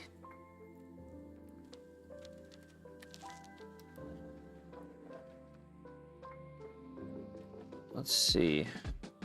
Here's one thing I do want to know. Where does it end up?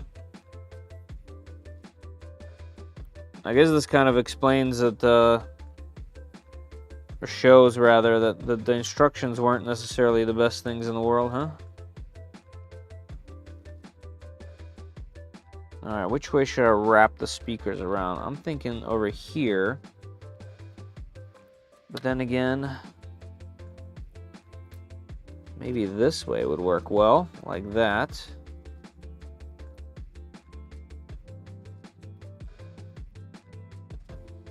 Alright, let's do this. A little gasket came off. Let's just put it right back.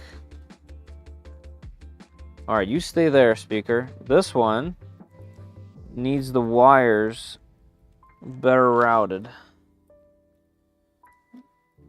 Where would better routed be? Let me see one more time in the video where he does it.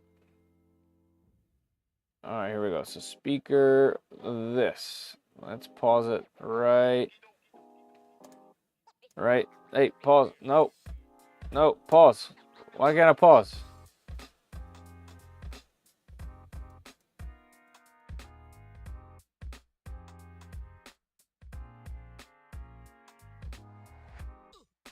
Right there.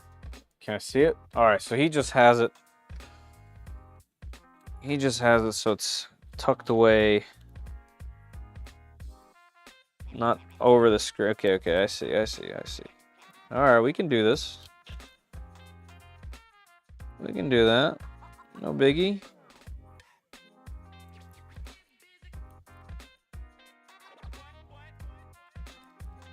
We just have to tidy it up a bit. No big deal. There we go, like that. Don't go under the screen, go next to the screen.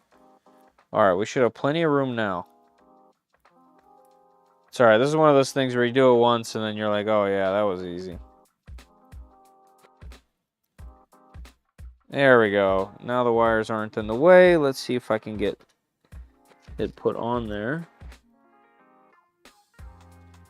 Keep the wires away from the buttons. Use this little peg. Drop the screen in. Okay, here we go. And how we looking? We got a little speaker grill area thing over here. Let's get that out of there.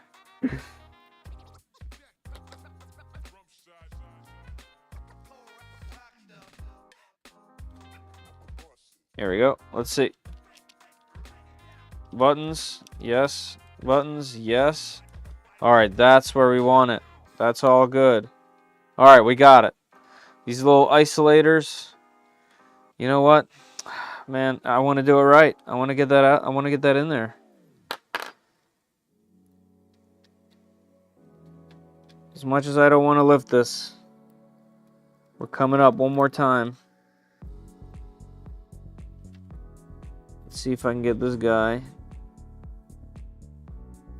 Oh, it's not sticky anymore. That's the problem.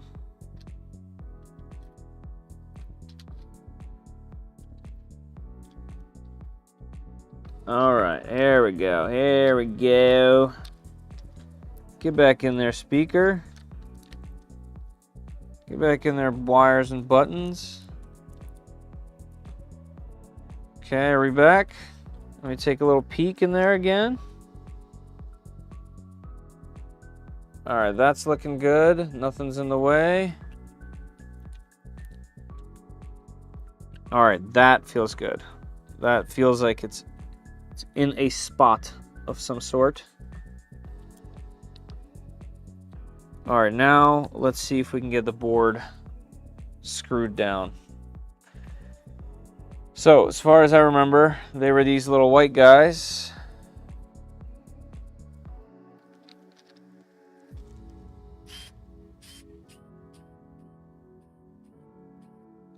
One thing I should have done, and this is one of those hindsight situations, is I should have screwed these in earlier, like before, so that they have a place to go.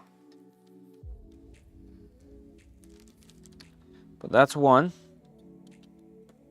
Now let's check this side. Yep, buttons feel good here. Yep, they're all working. Now we need this one.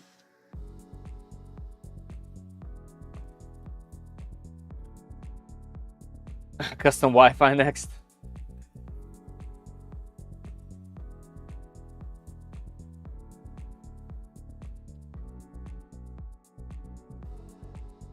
Always custom Wi-Fi.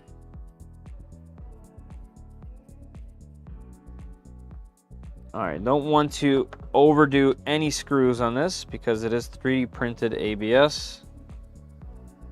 And it is soft. Alright, let's see. We got clicks on both. Very nice. A, B, Y, X, left. Okay, this is a little sticky, but I can feel the 3D print kind of catching. That we can work out. There it goes. That's already better. Yep, okay, nice. So that's just the little ridges on the 3D print. I wonder if it'll just be a time thing or if I should take it apart and sand it. Only one way to find out.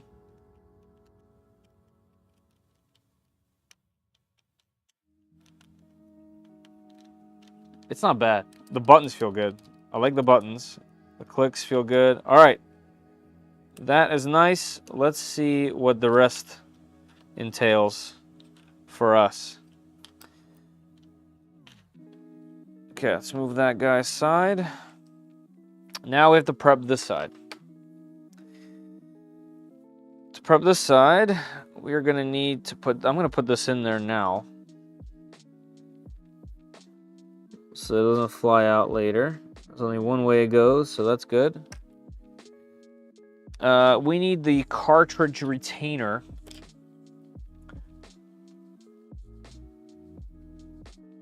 And that is there.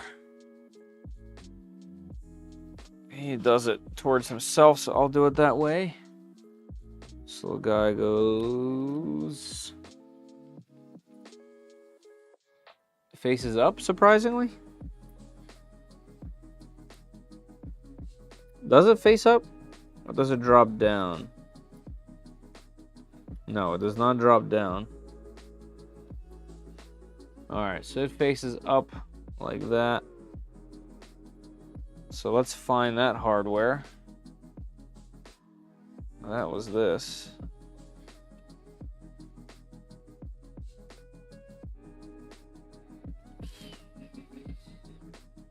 Yeah, the hardware just goes into this stuff just like butter.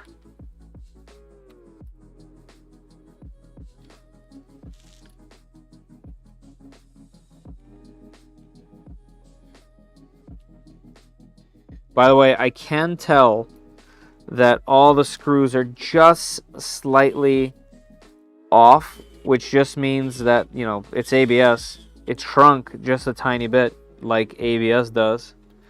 And you can tell, actually. So that's interesting to note. Probably better printed in PLA, to be honest. What even is custom Wi-Fi? Oh, he said we, bro. Basic concepts. I have 4 Wii's. Sorry, I can't read. Basic concepts. To apologize for the wrong thing that I said earlier. And Nate and Nigel, thank you for helping. I do have a bunch of homebrewed Wii's, and I bought 4 in total, so I can homebrew them, and I've been selling some. To recoup some funds for these projects and other Wii projects. So yeah, I have done some custom Wii stuff. But one of the things is I saw they have really cool cases, like transparent cases, and the Wii that I kept for myself to not sell is actually the worst one. It's kind of beat up, but it's always behind my TV anyway. So yeah, custom Wii. Thanks, Nigel, again. Custom Wii basic concepts would actually work. All right, then we need the shoulder buttons. Shoulder buttons are over here. The other buttons as well, like this guy just falls right into here. This one goes over here. This is the volume. Oh no, this is the power rocker. Power rocker. There we go. All right, left is gonna go over here, I believe. Right is gonna go here, I believe. And I also think, even though I can get these pins, I think the pins, because this was printed on supports, I gotta open up these holes a bit more. There we go, that worked perfect. That was easy. Let's get the other one as well. I'm a power rocker, that's true. That's what I hear. I always like to feel like when I'm brushing my teeth or alone in the shower. Power rocker.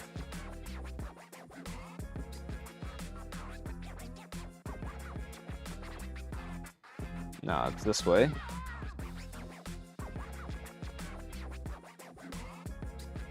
Might have to drill these bad boys out right here. Looks like I might. Looks like I might, and I don't have my drill down here, of course. Because who would do that? And the other thing is, I have 2 and 3 mils, and I bet this is somewhere in between. Because that's just how life is. Yeah, that's 2 mil.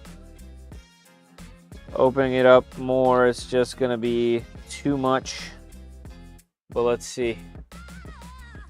Yep, that's too much. What can I put this into? And my Dremel is also in the garage.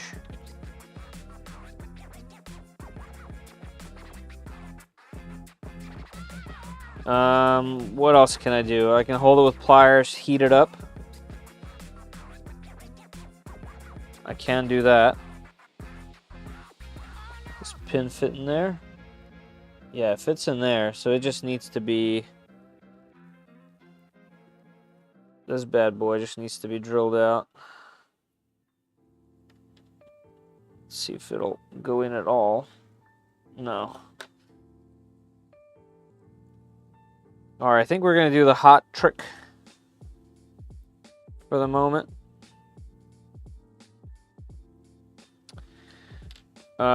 And see how it goes. That's how I roll. We're going to do it on the spot, baby.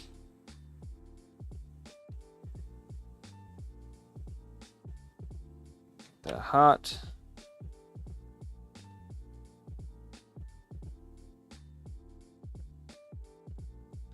That is not anywhere near hot enough for ABS right there.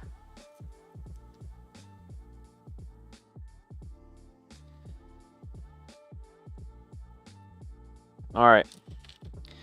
I'm going to have to go up to the garage, grab a drill, grab my other bits. I'm going to mute and go upstairs. I'll be right back, everybody.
All right, I'm back. Camera, you can follow me now. Thank you. I'm a Boy Scout. I mean, you know, I'm generally prepared for anything. But that might mean that I'm also at the same time not prepared for anything. But that's all up for debate, you know? All right, let's see how we're gonna play this game.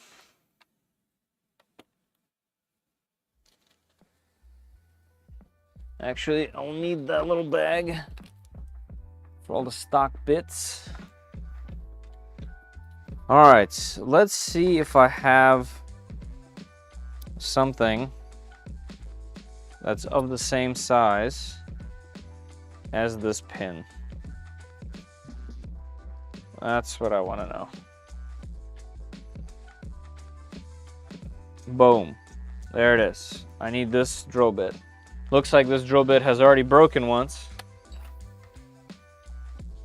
But luckily, we're just going into plastic, so no big deal.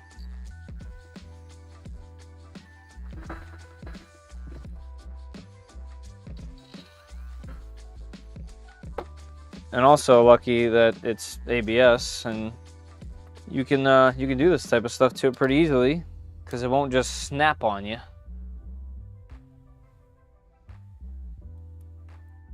All right, there we go.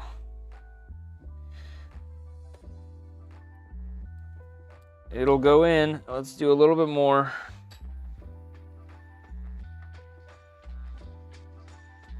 Just so it has some space to breathe.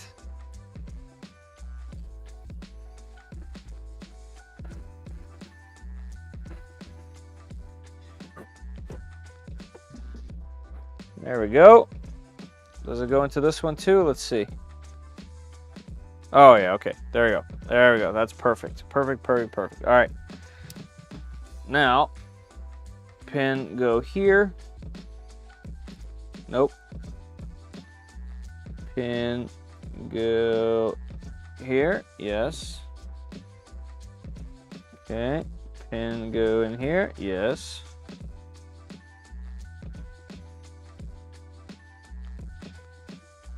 Slip down, perfect. Slip down, perfect. Okay, cool. Now I can breathe easy. Let me move some of this stuff out of my way.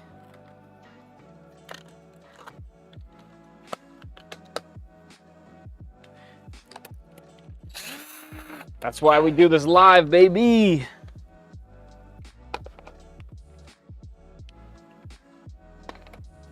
This is a real-time problem solving, real-time issues. This is why you came to watch, right? Probably not. This is probably not why you came to watch, but that's okay. All right, I have a million things everywhere. Hopefully soldering is done. I'm just gonna move it out of my face, which will maybe help, maybe not. With Fetter 2.0, it's supposed to get decoy, decoy for zombies. Yeah, that could be a good use. Or just for like decoy for wife.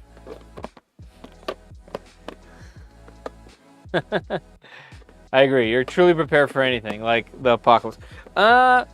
I have some very mild preparations for the apocalypse, but nothing specific. First of all, why, guys? How many streams have you guys watched of mine where I poke myself with something and bleed? The real answer is 2. It's only happened twice. I just poked myself with a little tiny wire end. All right, we got this. We got the little speaker thing in there. We got this as the retaining clip for the cartridges. We got the left and right in as well. We got the buttons. The left and right buttons do not have pins on this design. They just use the springiness of the plug. You can print whatever Apocalypse supplies. That's right. Yeah, I just need to do, you know what I need to do? I need to get, I need to find a way to be able to print without the power grid. I need some solar panel stuff. That's what I need. All right, as far as I understand, this guy can now be dropped in, and this we're gonna route around the cartridge and see if we can reach what we need that way. Drop that in like this. Yep, that goes in perfect. Let's see, don't get in the way of our cartridge. Volume can go all the way right. Power switch has to go downward. Let's see if we can get that in there.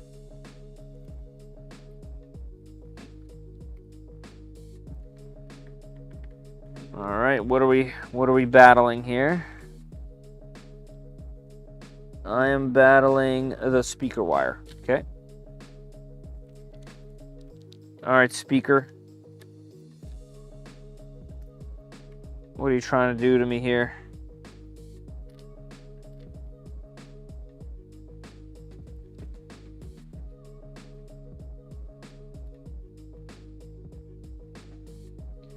There we go. Let's try again. Bottom. Right. Join late. Hey, Ben. Well, material. I printed this in ABS, which may or may not have been a good idea in hindsight.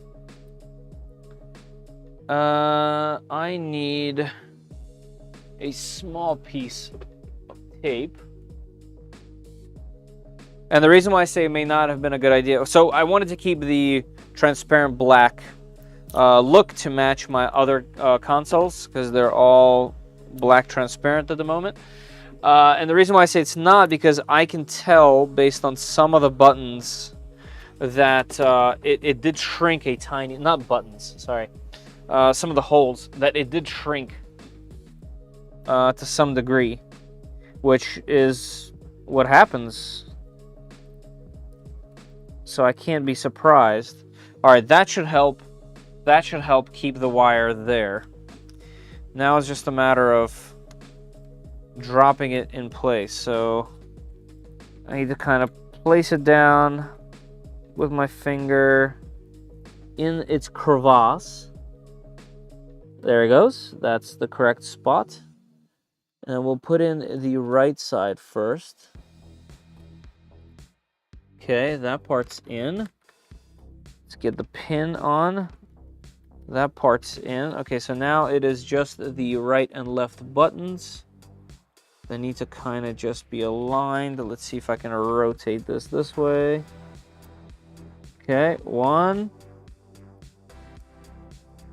I did not check to see where these pins fit on this side, and that's what's causing problems. Here's what we're gonna do. Now that I know how to do this part, that's all easy. Okay, this pin is here. Let's see if I can put this pin up top. Aha, it's okay, so that's the problem here. This pin hole has a burr in it.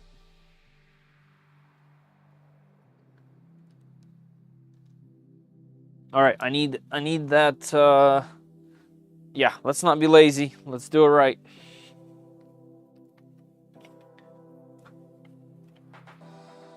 We're almost there. We're almost sailing.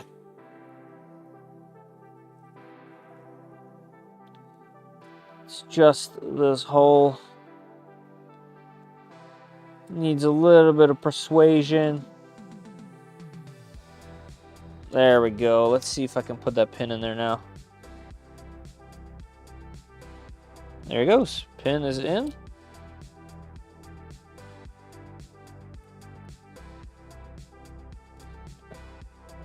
All right. All good. All good so far. I'm super excited. Super excited. Your blood for sacrifice. ABS, a beautiful smell. That's true. Yeah, you definitely got to have some filters running for the ABS. All right, let's try this again. All right, speaker, dropping in. Boom. Got that in there. By the way, this is one of those things where this first try is like, you know, obviously I had some things to get over here, but like the second time, the third time, whatever, is going to be so easy. So I'm excited. I'm excited to try. There we go. That one's in. It's always this one. All right, what are we missing with here? All right, I'm always rushing out of sheer excitement, picking this thing up. I need to not do that anymore. All right, that pin is there. Can we just do this? All right, that's left. That's right.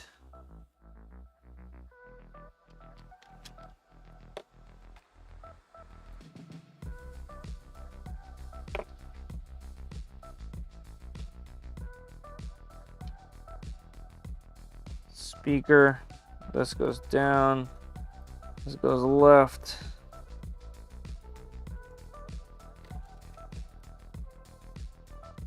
Also, this would be a light year easier with one speaker. I understand why, for demonstration's sake, that he did not show the other speaker. It would be so much easier without it. And there you go, it's dislodged again. So it's definitely that speaker, because you're playing with a somewhat short wire. All right, I wonder if it's a good idea to put a piece of double-side tape. That's what we're doing. All right, let's get this up. We are so close, everybody. I'm getting excited. All right, I need a tiny little piece of double-side tape.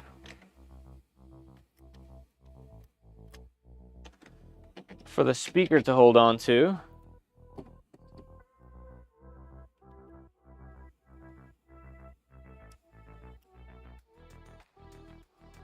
You know what's funny is, you know, with scouring the internet, I see people selling these, right? They might not be this particular print and whatnot, but I see people selling these for way more than I would have expected in some cases. But now I understand, like, this isn't necessarily a walk through the park in some cases. Obviously, it's my first time. But still, that's kind of interesting. I think I understand why. But still, it's a fun project. None of these things are easy. There we go. Now I can kind of press that in and it should stay in place. And now I can hover over this way. Push that down. Let me lift it up and see the speaker in there. Yes. Alright, now it's just this side as it's been. Let's see, is this in place? Yes. It's just this pin. Just this pin that's being problematic. Everything else is where it needs to be. Oh, there it goes. Alright. We got buttons. Buttons. Oh, we missed that. Let's see.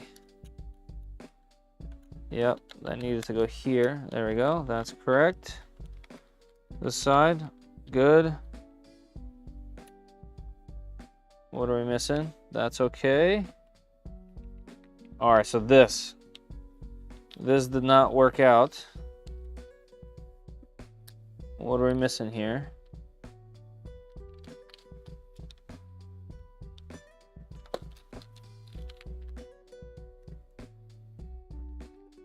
So I have no engagement on this button. Uh-huh. Alright, so that is because oh, that's why they had that. That's on me. I trimmed that button a little bit too shallow. Now I know why they had that specific button there. Which one do I need? I need left. So let's see if I did it on this one as well. Yep. Okay. Almost home. What time we got? 11:34. All right. Just a few more minutes is my prediction. Now that I know what the deal is. All right. Come on up. Down. This way. Pin. Okay. It was left, right? Yeah, let me show you guys. So the way that this prints is this little guy right here. That's the part that actuates with the button. And you have to trim it. And see, that is much, much longer. So let's see how that works out. I have to drill this out, don't I? I do. That's okay. That's okay. Now I know.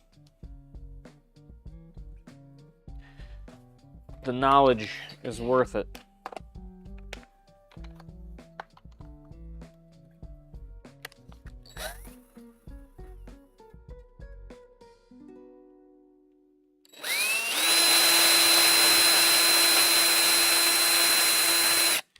You know, some people wouldn't show you this part, right? They show you the tailored experience. And the stuff, like, that's also why I really like doing printer unboxings. Yeah, it gets repetitive, but the thing that ends up happening is you get to actually see, like, the actual live reactions to things. How you interact with things. Problems, if any. Yep, there you go. Now this works as a button. Okay. Solution. Look at that, we're problem solving.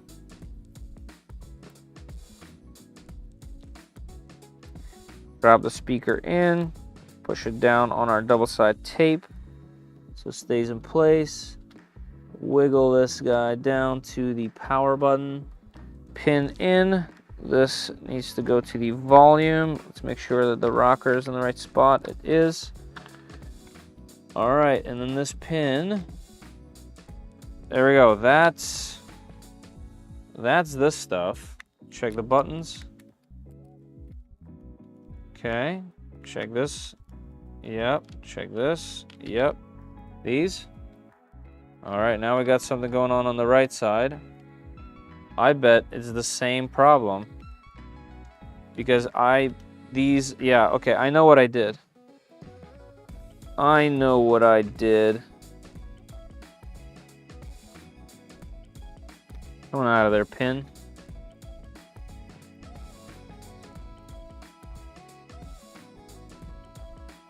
All right, it's this button is clipped short as well.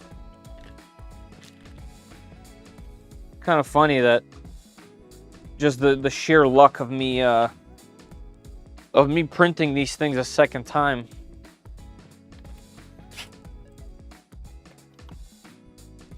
But yeah, now I understand the design of that button having a little tab there. It's so that you can actually control and clip it however you'd like.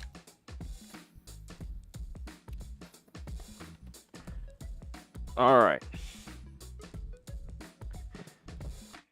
Let's go. Do you lose much functionality for gaming when losing the second screen? So Nigel, yeah, I mean, you lose playing DS games. This will no longer play DS games. However, this will be a really good Nintendo Advance. That's kind of the point. So the macro is a, let's see, yep, there's the clicks. The macro is essentially a Nintendo Advance, what did I say, DS? No, it's an Advance. It's a Game Boy Advance. It'll play Advance carts. It'll have a backlit screen. It'll have 2 speakers instead of 1. There's lots and lots of benefits for doing this mod. And because these are so common, they're readily available as broken consoles. So you kind of get to save a console from the trash, all while making yourself a pretty spectacular Game Boy Advance. And the fact that you can print this in PLA and make yourself, you know, a custom case. All right, all that feels good. All right, so now it's this button again. I can't press it. Let's figure out why. What's stopping us from pressing it? This one does let us. This guy does not. What's in the way? That button works. All the buttons work except for this guy.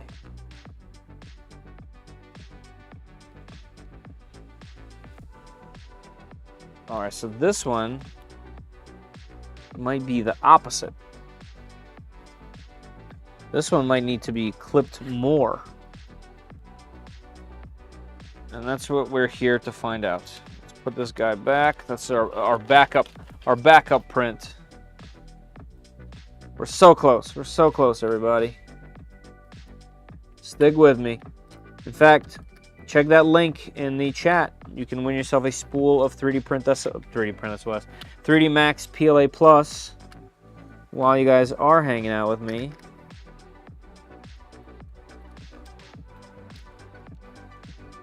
But I really do love this type of stuff. I love just the troubleshooting nature. Alright, what's going on? Is something sticking? Where's my blade? Maybe it's this little bit of extra plastic. That's just kind of sticking.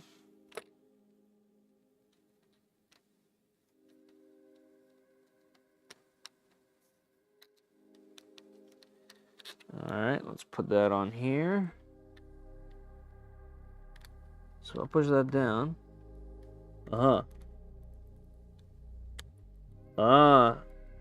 Let's see, let me take a closer look.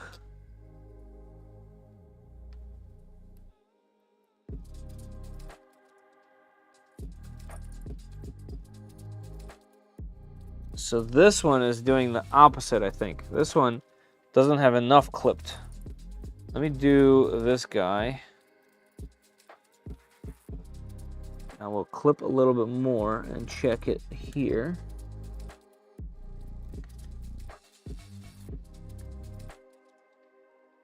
Works off of it, but when you assemble it, what does it? Push it inward some? Let's check it again.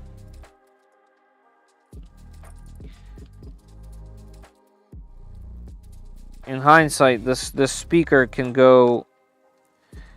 definitely go longer, as in the wiring. All right, that one on there nice and easy. Let's see. All right, so same problem with this trigger.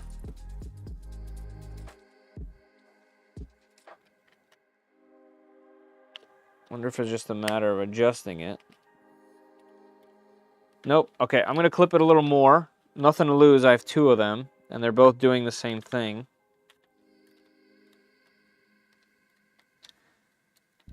Let me take a look at this one, the one that works visually. See what the difference is. Yeah, it's a little bit taller. Okay. So that I'm gonna assume that's what it is. I'm assuming that this one just needs to be clipped just a bit more so that it has some play. Right now, under pressure, it basically has no play, and you can't press the button. That's what I think is happening.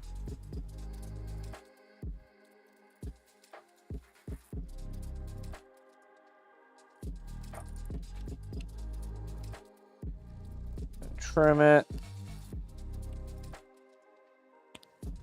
There we go. All right, and we're gonna cut just the tiniest amount off this thing. I'd rather cut not enough.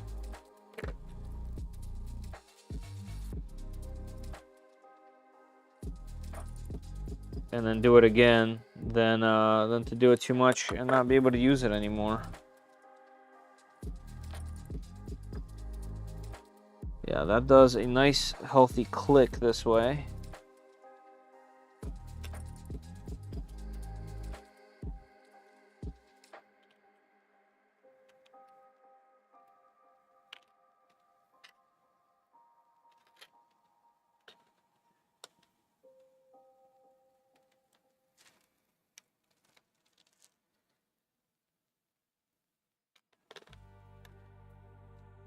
I like how easy it is to put together now. Now everything just aligns. Alright, so just this. Something is just not enjoying this area. And it works when it's off, and it doesn't when it's on. There it goes. Alright, now we have it. Aha, and when you squeeze, I can't do it anymore. So, okay, I wonder if the problem is on the little pivot point.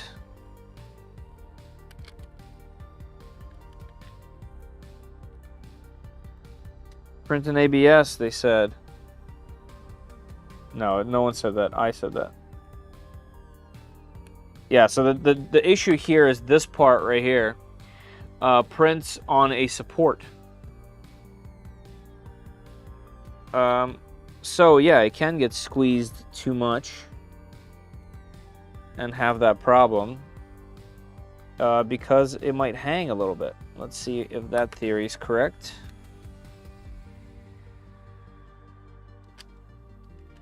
Yeah, because otherwise it feels good. I wonder if that's all it is. Let's see, speaker, plop it down. Look at that, I can just do it blindly now. Pop this side on, bam. Bring this side into the mix. Speaker's where it needs to go. That just drops in. Volume is correct.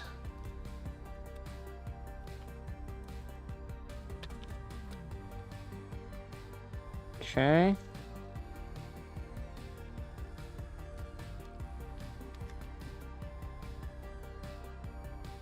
Left click, no right click. So something is just binding up on this side and not allowing us to have our click.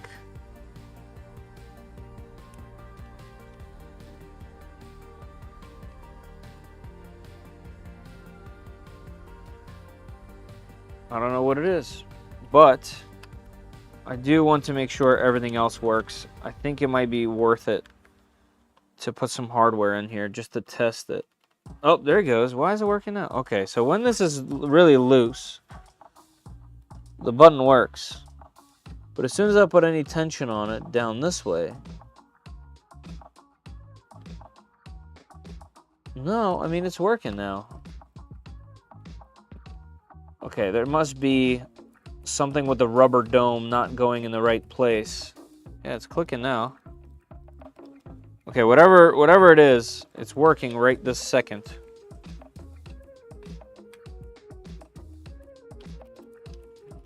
Yeah, it's working fine now. You guys hear that click? All right, let's see how the hardware works, because that's also going to be very interesting. Probably missing a million chats, but I'm trying to get this done as soon as we can here. I'm back. Is it working? Almost. Almost. I was having trouble with the button. All right, let's see.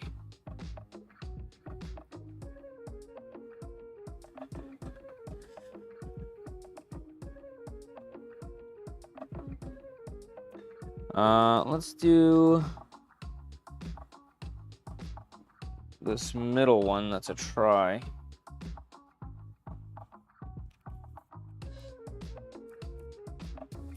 Whoops.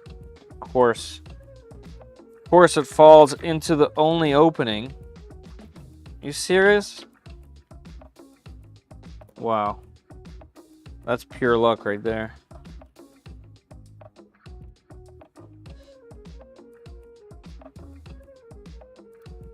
Actually, don't think there's any... I don't think that one's necessary anymore. Yeah, there's nothing holding it there. Okay, so we just need these two.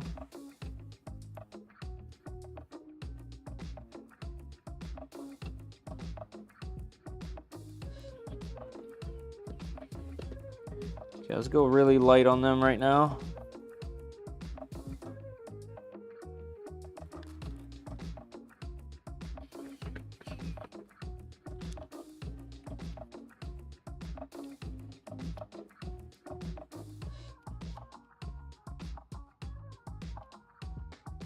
Just to get them threaded in. This one's popping up on me. The right one went okay.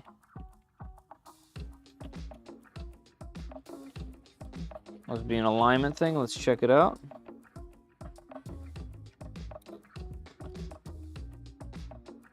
This is that like slight expansion of the ABS, or not expansion, the opposite of.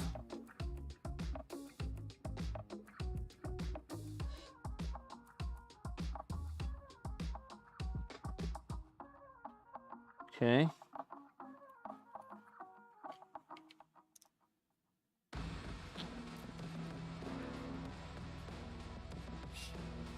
There we go. Okay, that's in.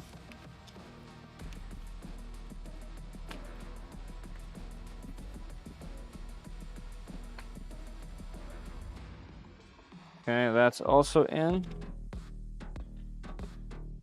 Unscrew, clamp, screw. Okay, buttons working, perfect.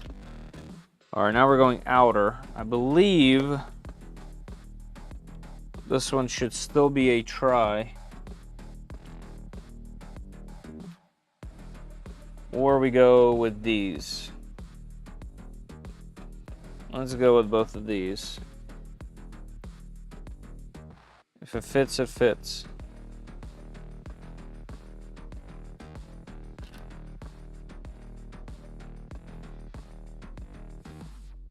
Oh, the screwdriver doesn't really fit.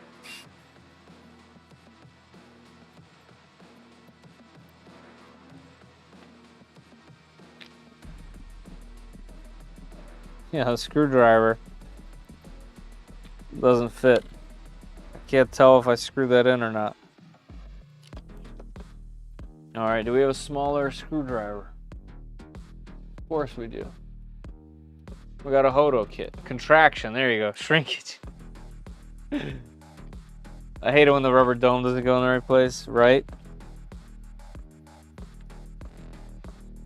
Yeah, luckily that's not the current case. But I wouldn't say this is any better. Alright, this is not going in because it's not long enough. So that's not the correct hardware. That one isn't going to be the correct hardware. This is going to be too long.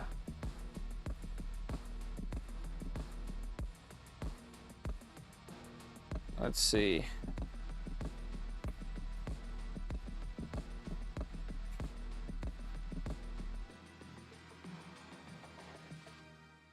Okay.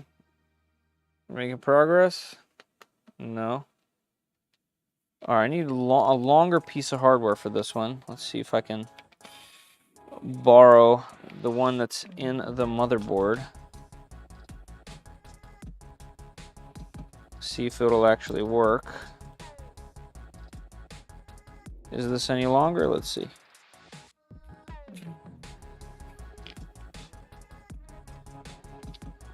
No.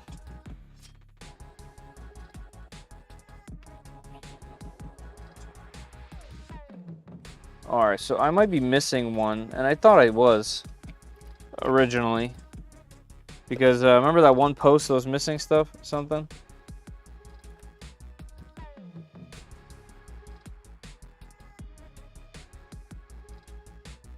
There we go. Get that out of there.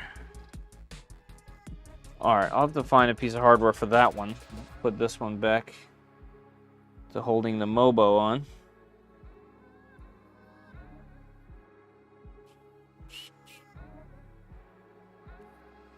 Alright, can we get this screw in then? That should be this guy.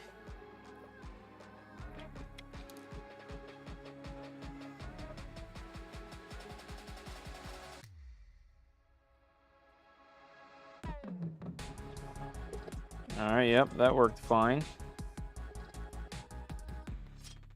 Is it the same? Yeah, this is the same. Okay, these aren't long enough. That's kind of interesting. Yeah, they don't catch. They're just not long enough. Alright, I'm going to test the console without that, and we'll figure out the hardware situation. Because the tops are in, and they click,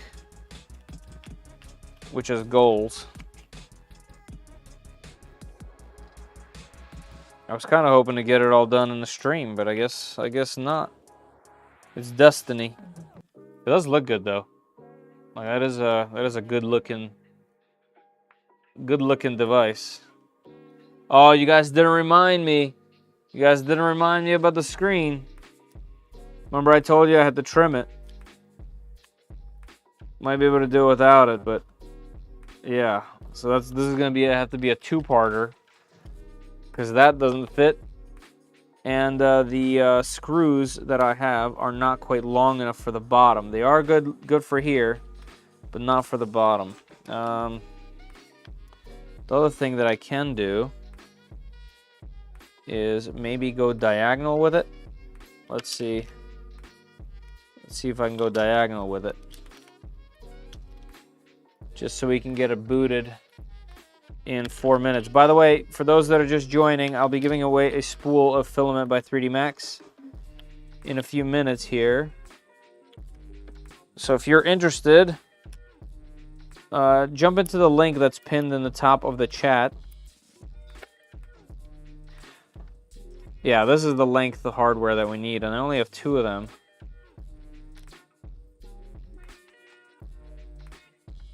Actually, I have more. Yeah, that's the length that we need. Okay, I have more. Let me get this undone. I have more in this drawer from the previous build.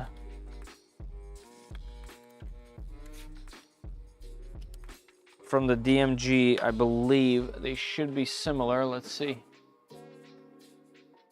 Are they in the case? Yeah, a little stash. Let's see, are these too long? Of course they are. Alright, that won't save me this time. These are too long. What about my advanced? Let's see if we can do some borrowing. No, those are far too long. All right. So I don't have the amount of hardware that's required. So we are going to do 2 of these bad boys catty-cornered for this initial test.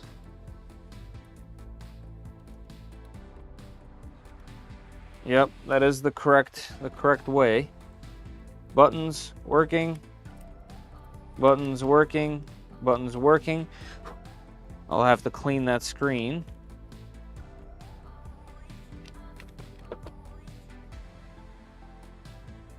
Okay. All right, let's get the battery in here. And the battery door. So to get the battery door in here, we actually need to borrow this little guy. Little C-clip on here. That needs to come off. And where's our slab battery door? Let's get that in there.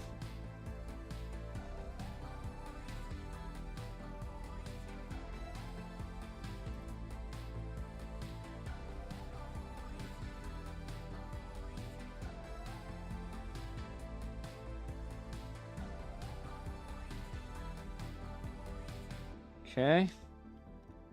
C-clip can go up to my little archive of stuff up there.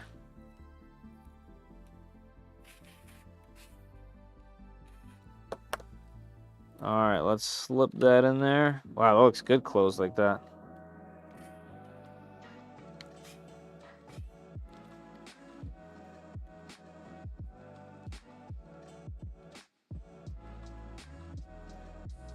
All right, let me undo that.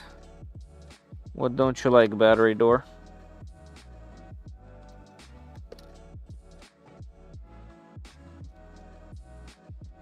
Looks like the hole that this wants to go into doesn't exist.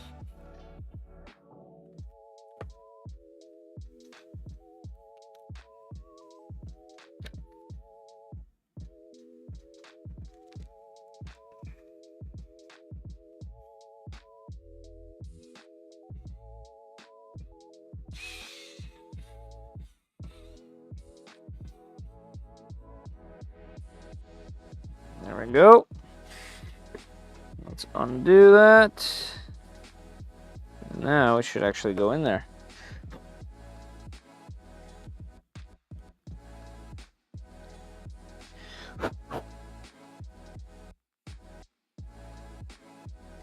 Ah! All right, admittedly, I'm rushing through this last part, which I don't really like. But I'm trying to get this thing done for y'all. There we go.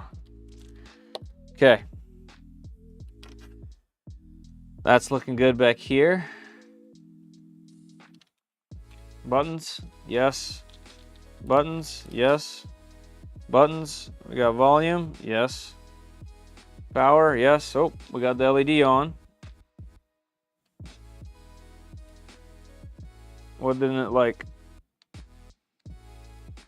All right, so what's the problem? So it looks like it tries to turn on. Oh, it does that same thing it did previously when I didn't have the cartridge in.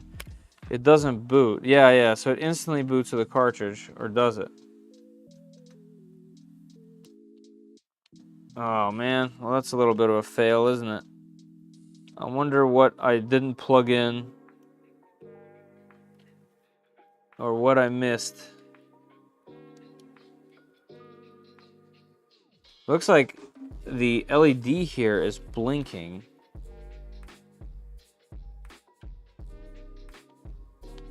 Yeah, it tries to turn on and it makes a little pop sound and then it doesn't. I wonder what I messed up. I think you mixed flux capacitor. Did that when the screen wasn't plugged in. That's correct. That's exactly what it did when the screen wasn't plugged in.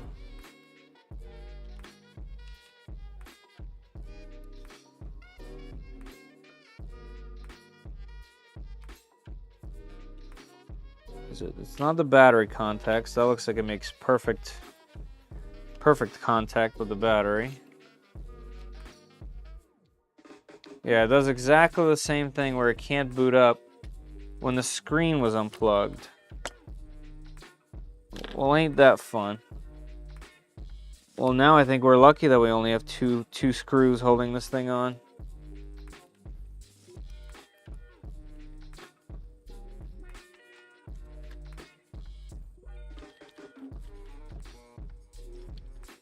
All right, what time we got? Oh, it's already past 12. That means the contest is over. Let me just take a look real quick and then I'll pull a winner.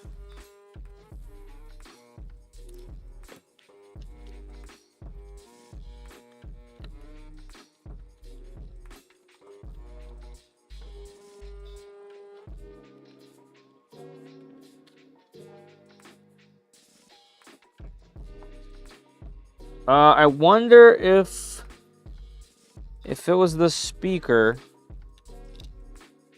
not holding itself down. No, the speaker can't. Well, no, the speaker can short stuff.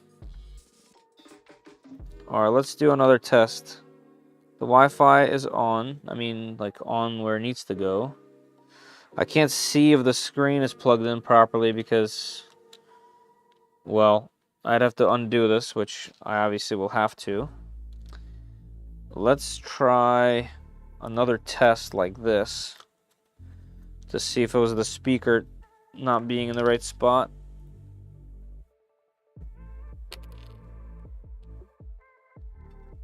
Interesting. Was it the speaker?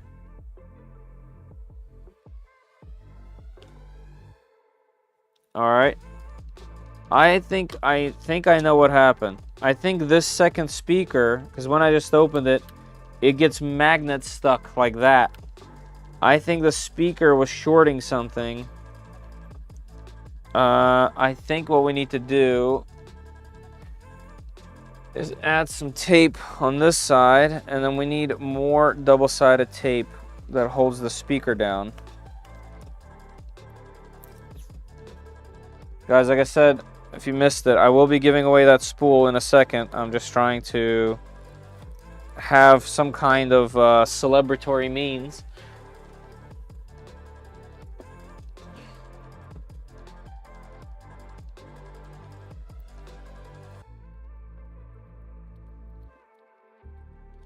All right. And then this.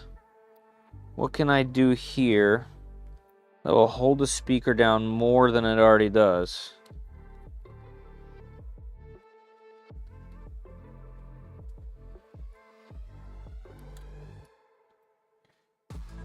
I mean, I can always make the wire much longer and actually use an adhesive, that's for sure.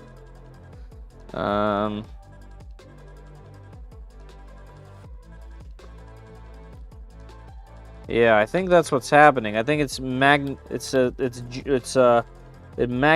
itself to that.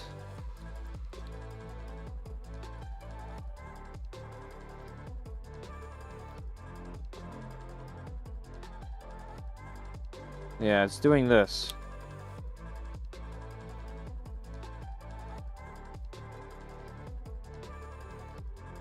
And I bet it'll do it every time.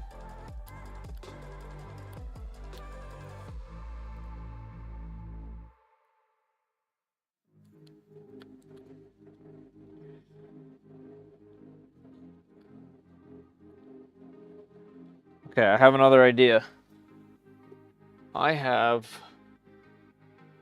Oh, I know what I'll do.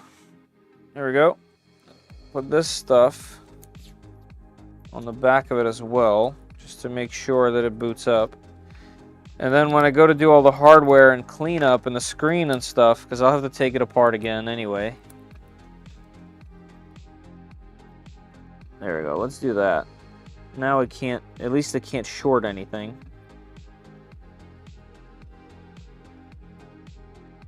All right, let's try this last time.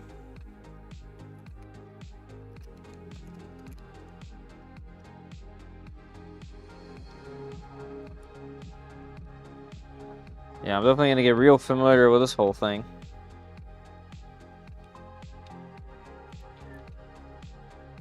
Where's our button? Okay, it's on there.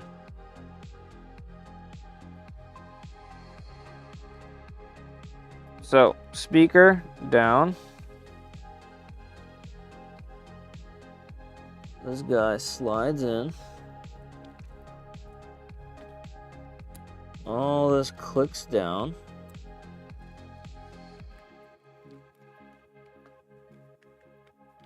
This button gets whacked until it doesn't. There we go. I mean, it feels very nice in the hands. I like the rounded edges, like I said. And it definitely looks good. All right, that slides. All right, let's try again. Round infinity. Can I see that speaker through here? Yeah, so that's what's happening with the speaker. So the speaker, instead of being right there, actually falls down. Okay, so so it gets sucked on with the magnet, and it was just shorting it. So now I know what we'll have to do. I'm gonna have to attach that speaker with something, and that will be something that I will only know from this type of experience. There's no way I could have known in any other way.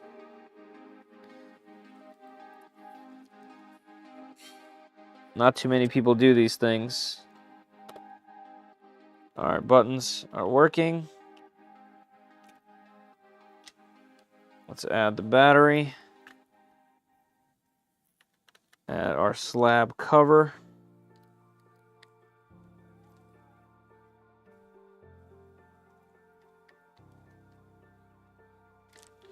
There we go. All right, so now we should be able to boot it. No! It's that speaker for sure. For sure. I wonder why. I wonder if that's why he didn't put. I wonder if that's why he didn't put it in the video. That's kind of funny. All right, last thing. I know I already said this. I'm giving away that roll of filament. You guys try to be patient with me, please. I know it's late, but if you watched any of my streams, I like to have like something done at least.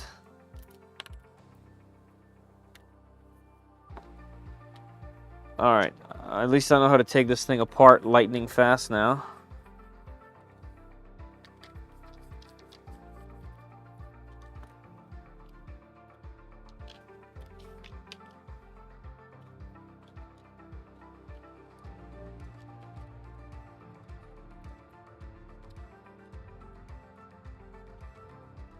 All right, so it's this speaker that's causing us issues.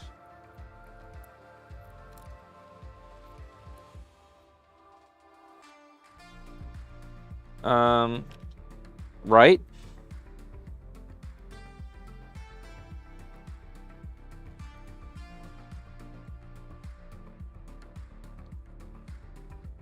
Yeah, so it boots when I just turn it on like that. All right, here's what I'm thinking. I'm thinking I'm gonna desolder that real quick. All right, guys, here's the deal. I put it together, it boots, I'm pulling a winner, okay? That's my goal. If it boots, I can do all the testing and finishing later. But it's gotta boot. Right? Like,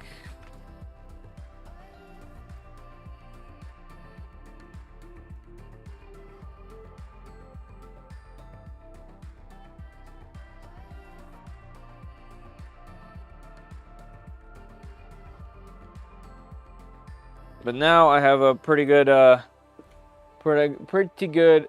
prediction as to why he didn't show it. There might be some kind of issues revolving around this.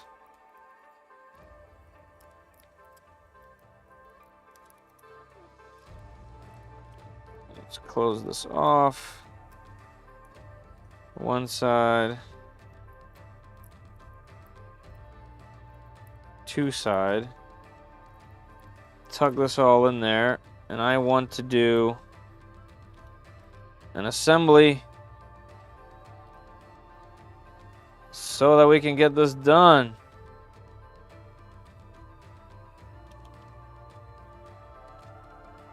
All right, no speaker. Come on.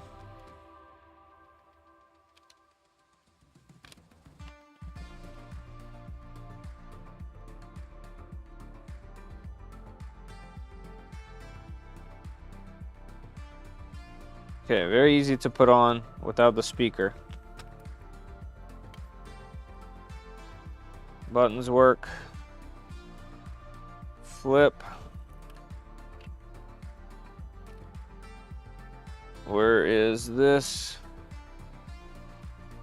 Where did I put the hardware? Oh, I left them in there, okay.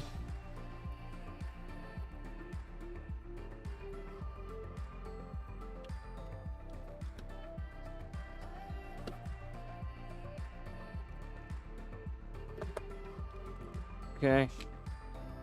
This button is still wacky. Something is whack. Something doesn't quite sit with me. There it goes. Just something like needs to align first, and then it's fine. All right. Battery. No speaker this time. Assembled. Let's go.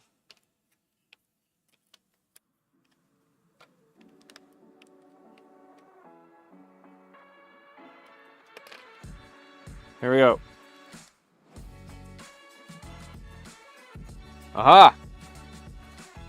So that's what it is. It is just a matter of those speakers. And also, there's no touch screen, so it doesn't matter. We'll just confirm. Confirm.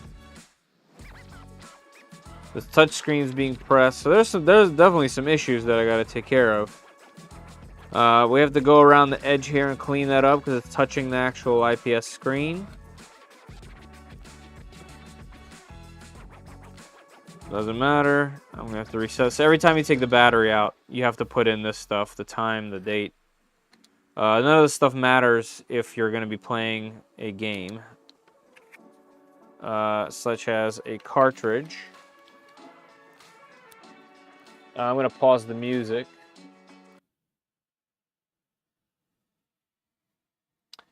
All right, I know it's going to be upside down for you guys, but just bear with me. Just want to celebrate something. So you see how the screen got a little smaller? Also, we have any sound? The screen got a little smaller, and that's why this one with the larger bezels works. But in the DS screen, which you don't use, it does cover some of that. All right, let's go to favorites. Let's do Colin McRae Rally. Let's find a good spot.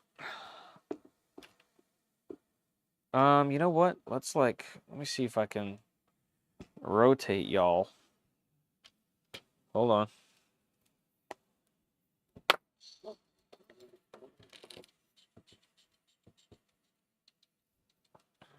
Can I get in there like this? Oh yeah, here we go. All right, you might be lacking the audio here. Press start. Okay, that works. English rally. Actually, we don't need rally. Let's go single race. 1. It doesn't matter. I just want to test. Definitely Impreza. Definitely manual. Probably before we do this, we have to go to options, controls. Mode 2 is what I like. Yeah, this one.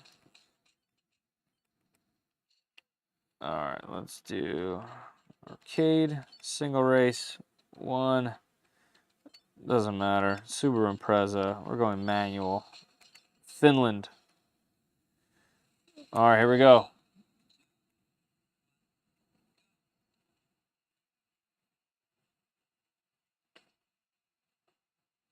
Oh yeah, okay. So that right button is definitely not gonna help us win any rallies.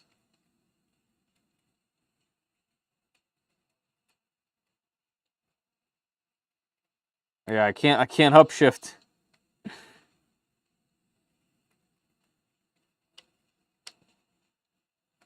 Oh, we're falling apart, everybody. I got no button. Oh no. All right. Well, there you go. We have a mild success or a complete fail, depending on who you are and what you believe in. it looks like there's some things to figure out with this, and it's not perfect, okay? Let's not lie to ourselves. I also don't have all the hardware in, so that could be it. Yeah, this button is no longer pressing. So there's something going on with this button. Listen, I'm not going to say that it's just the print's fault, right? He does mention in his thing that this is not meant for FDM, like he has it for SLS.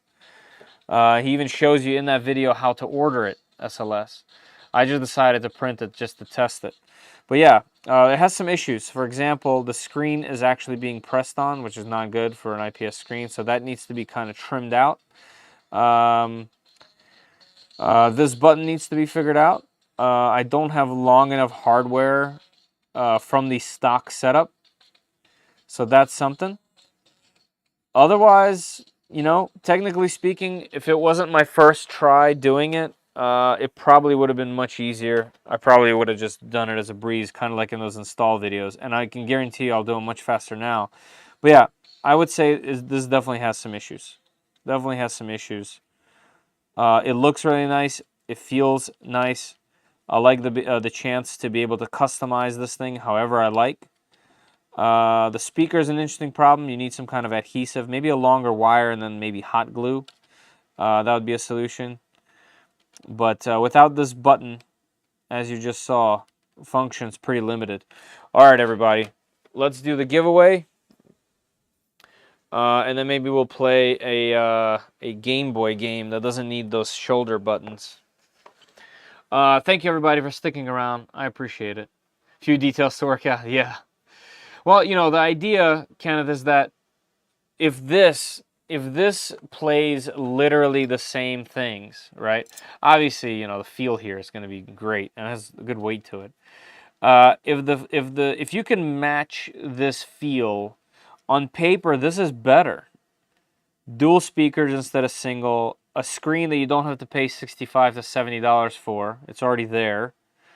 Technically, if you can get this, and in the customization, like on paper, this is quite the solution. I also really do dig this look just because, you know, the DMG. You know what I mean? Like, that's cool to me. There's something to that. So yeah, if you can figure this out and have it working reliably, I do think this would be pretty fun. And you know, it's a project like anything else. It probably needs a little bit of love. Needs some things to figure out. I found a video where someone has a thick tape on the speaker. Yeah, to kind of like push it away from the board. Yep. All right, let's do the thing where we give away a spool of filament. Let's see how many people entered in the end. 38 people. I just said that the DS has a magnet switch that turns the screen off when closed. Oh, yeah, that would do it. That would do it. That's probably it. All right, let me go to the other screen here. Let me turn my music back on. All right, let's go to the other screen. All right, we got winners. Let's do draw a winner. We're going to do one. Draw. Hopefully you guys follow the instructions. And we can get a winner going. Let's see. All right, we got a winner. You answered the question. Are you in the United States? Yes. Your answer to the question was Assassin's Creed. Not yet, but I plan to soon. Starting to get into cosplay stuff. So the question was, do you guys print anything for your favorite games? And what your favorite game is. So Assassin's Creed is your favorite. I'm going to hit Announce Avatars with Widget. Congratulations to Michael L. Michael L, are you in the chat? You can put a thick double-sided tape, just don't peel the back side of the tape. Right, right. Now, the speaker I'm not too worried about. I just wanted to get it running at the end of this. The screen being pressed, and most importantly, obviously, that shoulder button. I'm going to take my time and figure out that shoulder button, and then we'll see where it goes. You know, I also, like I said, do have this other one. So, the other style completely, but it just takes the other speakers, and I didn't want to... I wanted to see if I could do it without the $10 speakers. All right, everybody. Michael L, are you in here? You do need to be present. Can anybody tag Michael L? His name might not be the same as in the chat. Michael, where are you, sir? You need to be present, and I will give you time like I do with everyone else. Let's see what time it is. It is 12:24. I'm going to give you about 3 minutes. All right, so 12:27, I will pick somebody else. So Michael L., if you are here, you must have been here a while ago because you are the 22nd person. Let us know in the chat if you are here so I can give you the spool of filament. If not, we will pick another lucky winner. And we will give away a lovely spool of PLA Plus by 3D Max. There will be 2 of these drawings this week, and because I will be doing a stream on Wednesday as well. Michael L., are you in here, sir? All right, while Michael is gathering himself, I'm going to open another window here. Let's see if I can I bring this in on here, but not have it display? Yes. All right, this way I can still see the chat, but because I want to see what the entries were. All right, let's see what some of you guys said while we wait here. Mario Brothers 3. I did a little print. I haven't, but I did print a little NES cartridge. All right, cool. Banjo-Tooie, I don't even know what that is. Oh, model from Super Mario 64. Who's a Banjo-Tooie? What are you doing Wednesday? Flying the plane? No, that's going to be continuing the Voron build. The Voron Micron Plus. What time we got? 2 more minutes. Michael L., if you are in the chat, you have 2 minutes to claim your spool, or I will pick somebody else. All right, we got Halo, and yes, the Master Chief helmet. Nice, that's probably a fun print. Mech Warrior 3, and I printed a Timberwolf mech, about 200 millimeters high, aka Mad Dog 2. Printing the entire set once I figure out what colors I want to print them. Nice. Banjo and Kazooie. Banjo-Kazooie, great game. Huh, maybe it's just me. Age of Empires, unfortunately, no, not yet. Well, you can change that. Half-Life, haven't played video games in a long time, not yet. The original Half-Life, huh? Yeah, I was really into Half-Life 2. But who wasn't, I guess, at that time. Original Elite Dangerous. Have not printed anything related to the game, but should print a Cobra ship. Nice. Mario 64, I have not. But I have printed some things related to the game. Starfield. Ooh, nice. Not sure about best, but I put over 100 hours into Skyrim when that came out. Recently, close to that in Cyberpunk. Printed an exhaust port for my Series X to drive the hot air out of the front of my entertainment center. Nice, that's pretty cool. Gauntlet 2 and CMM 2, color Micromite, and no 3D printing for it yet. All right, 12:27. Fair is fair. I'm going to draw a new winner since we did not have a claimant. Let's see. Unannounced winners. Let's repick a win. All right, we got another one. Are you in the United States? Yes. Did you answer yes? Announce. Congratulations to Chris M. Chris M. Congratulations. I don't think I saw Chris M in here, so your name must be different than your real name, and that's okay. Just let us know if you're here.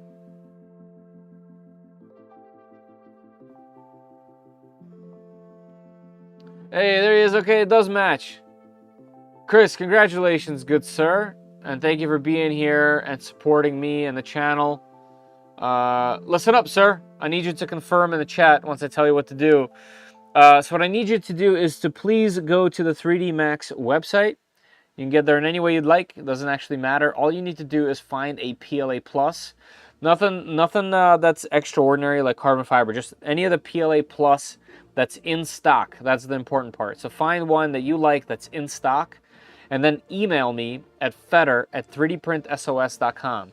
And that's FEDOR at 3dprintsos.com. Email me your full name, which I kind of know already, but full name, address, and your choice of filament that's in stock, and I will forward that probably tomorrow night, or not tomorrow night, Wednesday night after our other stream and our other winner, to 3D Max. All right, Chris, please let me know that you got that. You can also get the email from the About section of my YouTube page, but that's FEDOR at 3dprintsos.com. Full name, address, and your choice of filament that's in stock, a PLA Plus spool. Okay, let me know that you read that loud and clear, sir. Okay, thank you so much. Absolutely, absolutely. I'm very happy to be able to be in a position where a company is willing to give these things away to my viewers while I do fun stuff. So thank you to them for doing such a thing. I think that's pretty wonderful. And don't forget, guys, there is a discount code of 3D Print SOS at checkout to 3D Max. So if you guys want to put in an order at some point for some filament, they do have some pretty good stuff. I've been trying to get them to do transparent black for years, but they don't have that yet. So yeah, check that out. 5% off coupon. Yeah, cool. Let's check out one more thing before I close out here. One thing that this does, and one of the reasons why I want an advance, is not only can it play my favorite advance games, but it also can do Game Boy and Game Boy Color. I don't have any Game Boy Color games because I've never had a Game Boy Color, but I do have Game Boy games. So let's go to my favorites. Golf is probably my favorite one. What would look good on camera? Tennis is also good. I don't have that in here as a favorite at the moment. Tetris is a classic. Yeah, let's do golf. All right. And one of the things that this does is you can actually press both these buttons and you can change the display, which is fun. So let's pick like a fun color. That would look good. Oh, that's nice. Yeah, let's do this one. Gamma. Yeah, Gamma 1. Yeah, we'll just keep that. All right. Let's go to exit. Whoops, exit like exits. I don't want that. I thought it was going to exit out of the menu. Nope.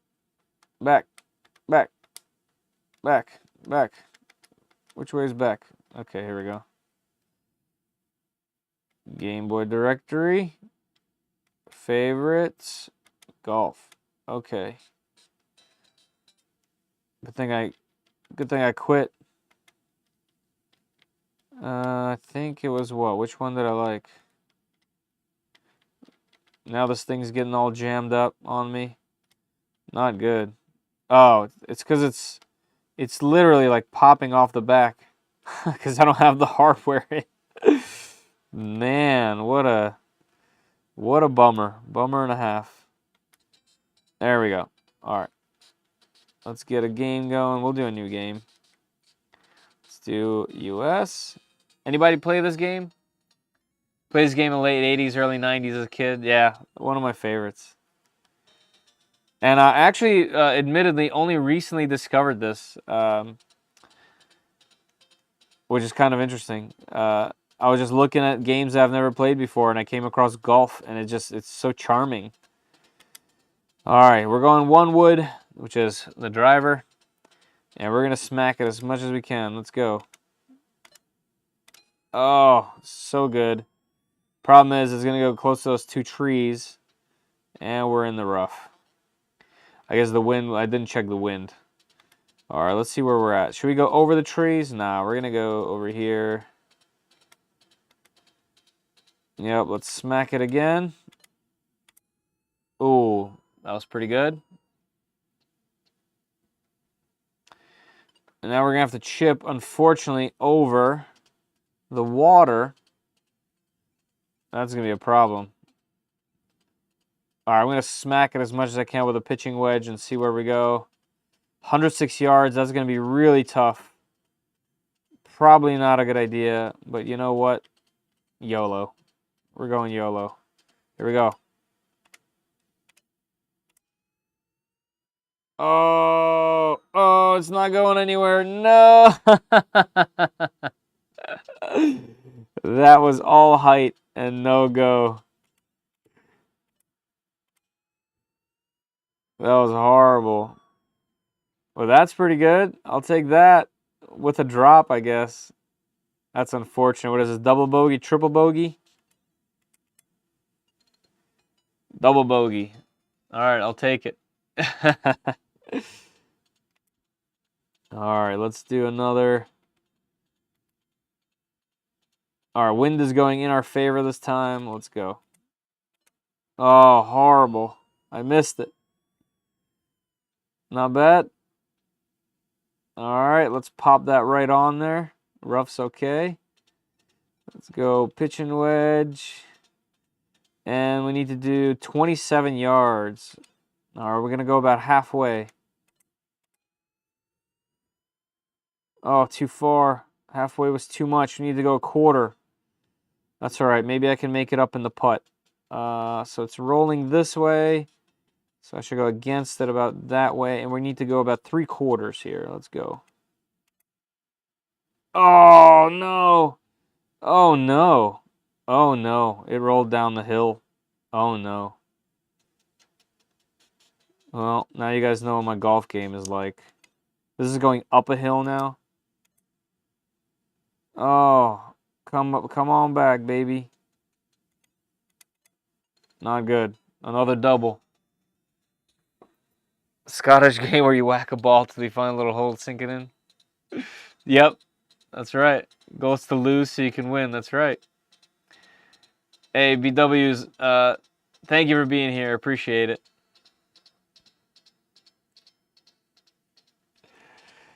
All right, let's see where we at. Oh, we're going over water? Nah, no. We got to go way left. We got to hopscotch this. If the game's going anything like we've been doing, we're going to be in that water. Oh, look at that. That's near perfect.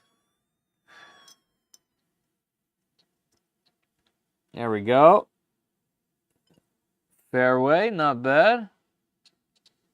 A wet duck never flies at night. Nice. All right, we're going this way, and we got to smack it pretty good. Oh, look at that. That's a good one. Oh, get out of there. Are you kidding me? Oh, that is not good.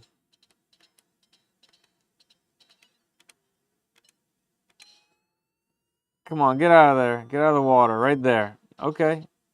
Other side of the trees would have been a little better. That's going to be a little bit rough, probably. All right, we need to pitch wedge it over. And the trees are going to be a problem. Let's go about 3/4 over. We made it over the trees. Oh, no. Not quite good enough. This might be a triple bogey right here. Oh, come on. And it's going to roll all the way that other way.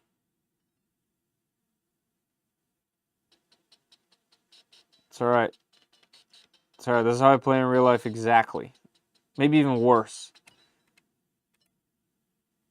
Don't roll. There we go. That was a good putt. So we're pretty good at double bogeys. All right, Mr. Walkman.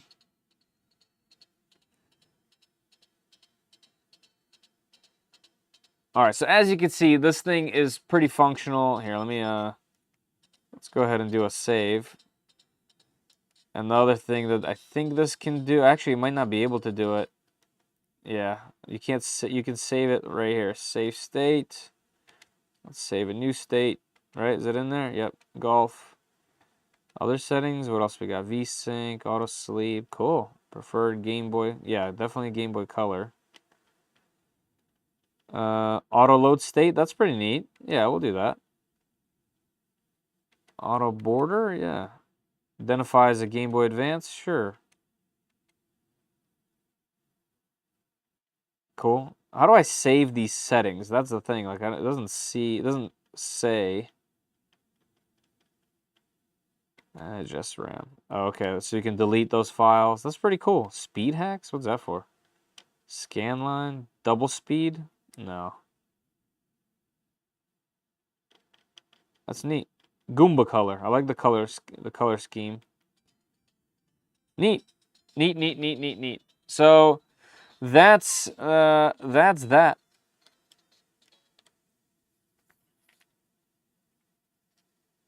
So yeah, if you guys are looking to build one of these, I think we found the limitations. We also found its strengths.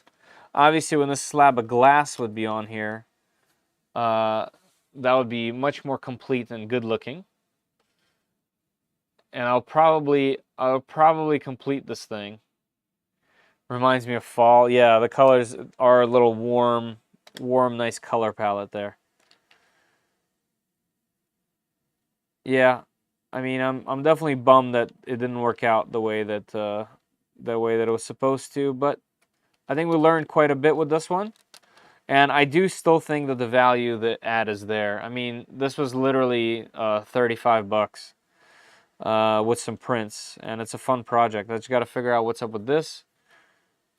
You know, I have a feeling it's more of a print issue than it is a design issue, but I also don't know. All right, everybody. I guess that was that, right? Fun little stream. Well, not little. It's pretty long. It's almost 1 o'clock already.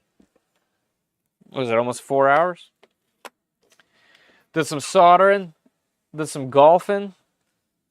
Did some drinking. Yeah, Zach. I agree. It's been fun. All right, everybody. I think we'll do another one of these Wednesday. I'm gonna clean all this up, and then I'll try to revisit it as soon as I can. But yeah, I kind of need this for another video. So, and it'll be fun to kind of recap all of the stuff that happened with it. But yeah, I'll tear it apart again. I'll clean things up. I'll take a better look at what the heck is going on. Yeah. Feder, you know they have some nice transparent black PETG. No, I don't even know what that material is. I like watching things like this. Yes, this is typically the type of stuff I like to watch too. Just some relaxed type of stuff, like educational things that are like read off of a prompter are cool as well. But just hanging out is pretty fun as well, you know? All right, everybody. Randy, you saw what happened, man. You know, you win some, you lose some. I think we might have lost some on this stream, but that's okay. All right, everybody. I'm going to call it here. Thank you once again for your support. Check out shop at 3dprintsos.com for some cool shirts and maybe get yourself a cool mat like this for underneath your keyboard and mouse. All right, everybody. I'm out of here. See you soon. Yeah, please hit that like button on your way out. All right, everybody. Later.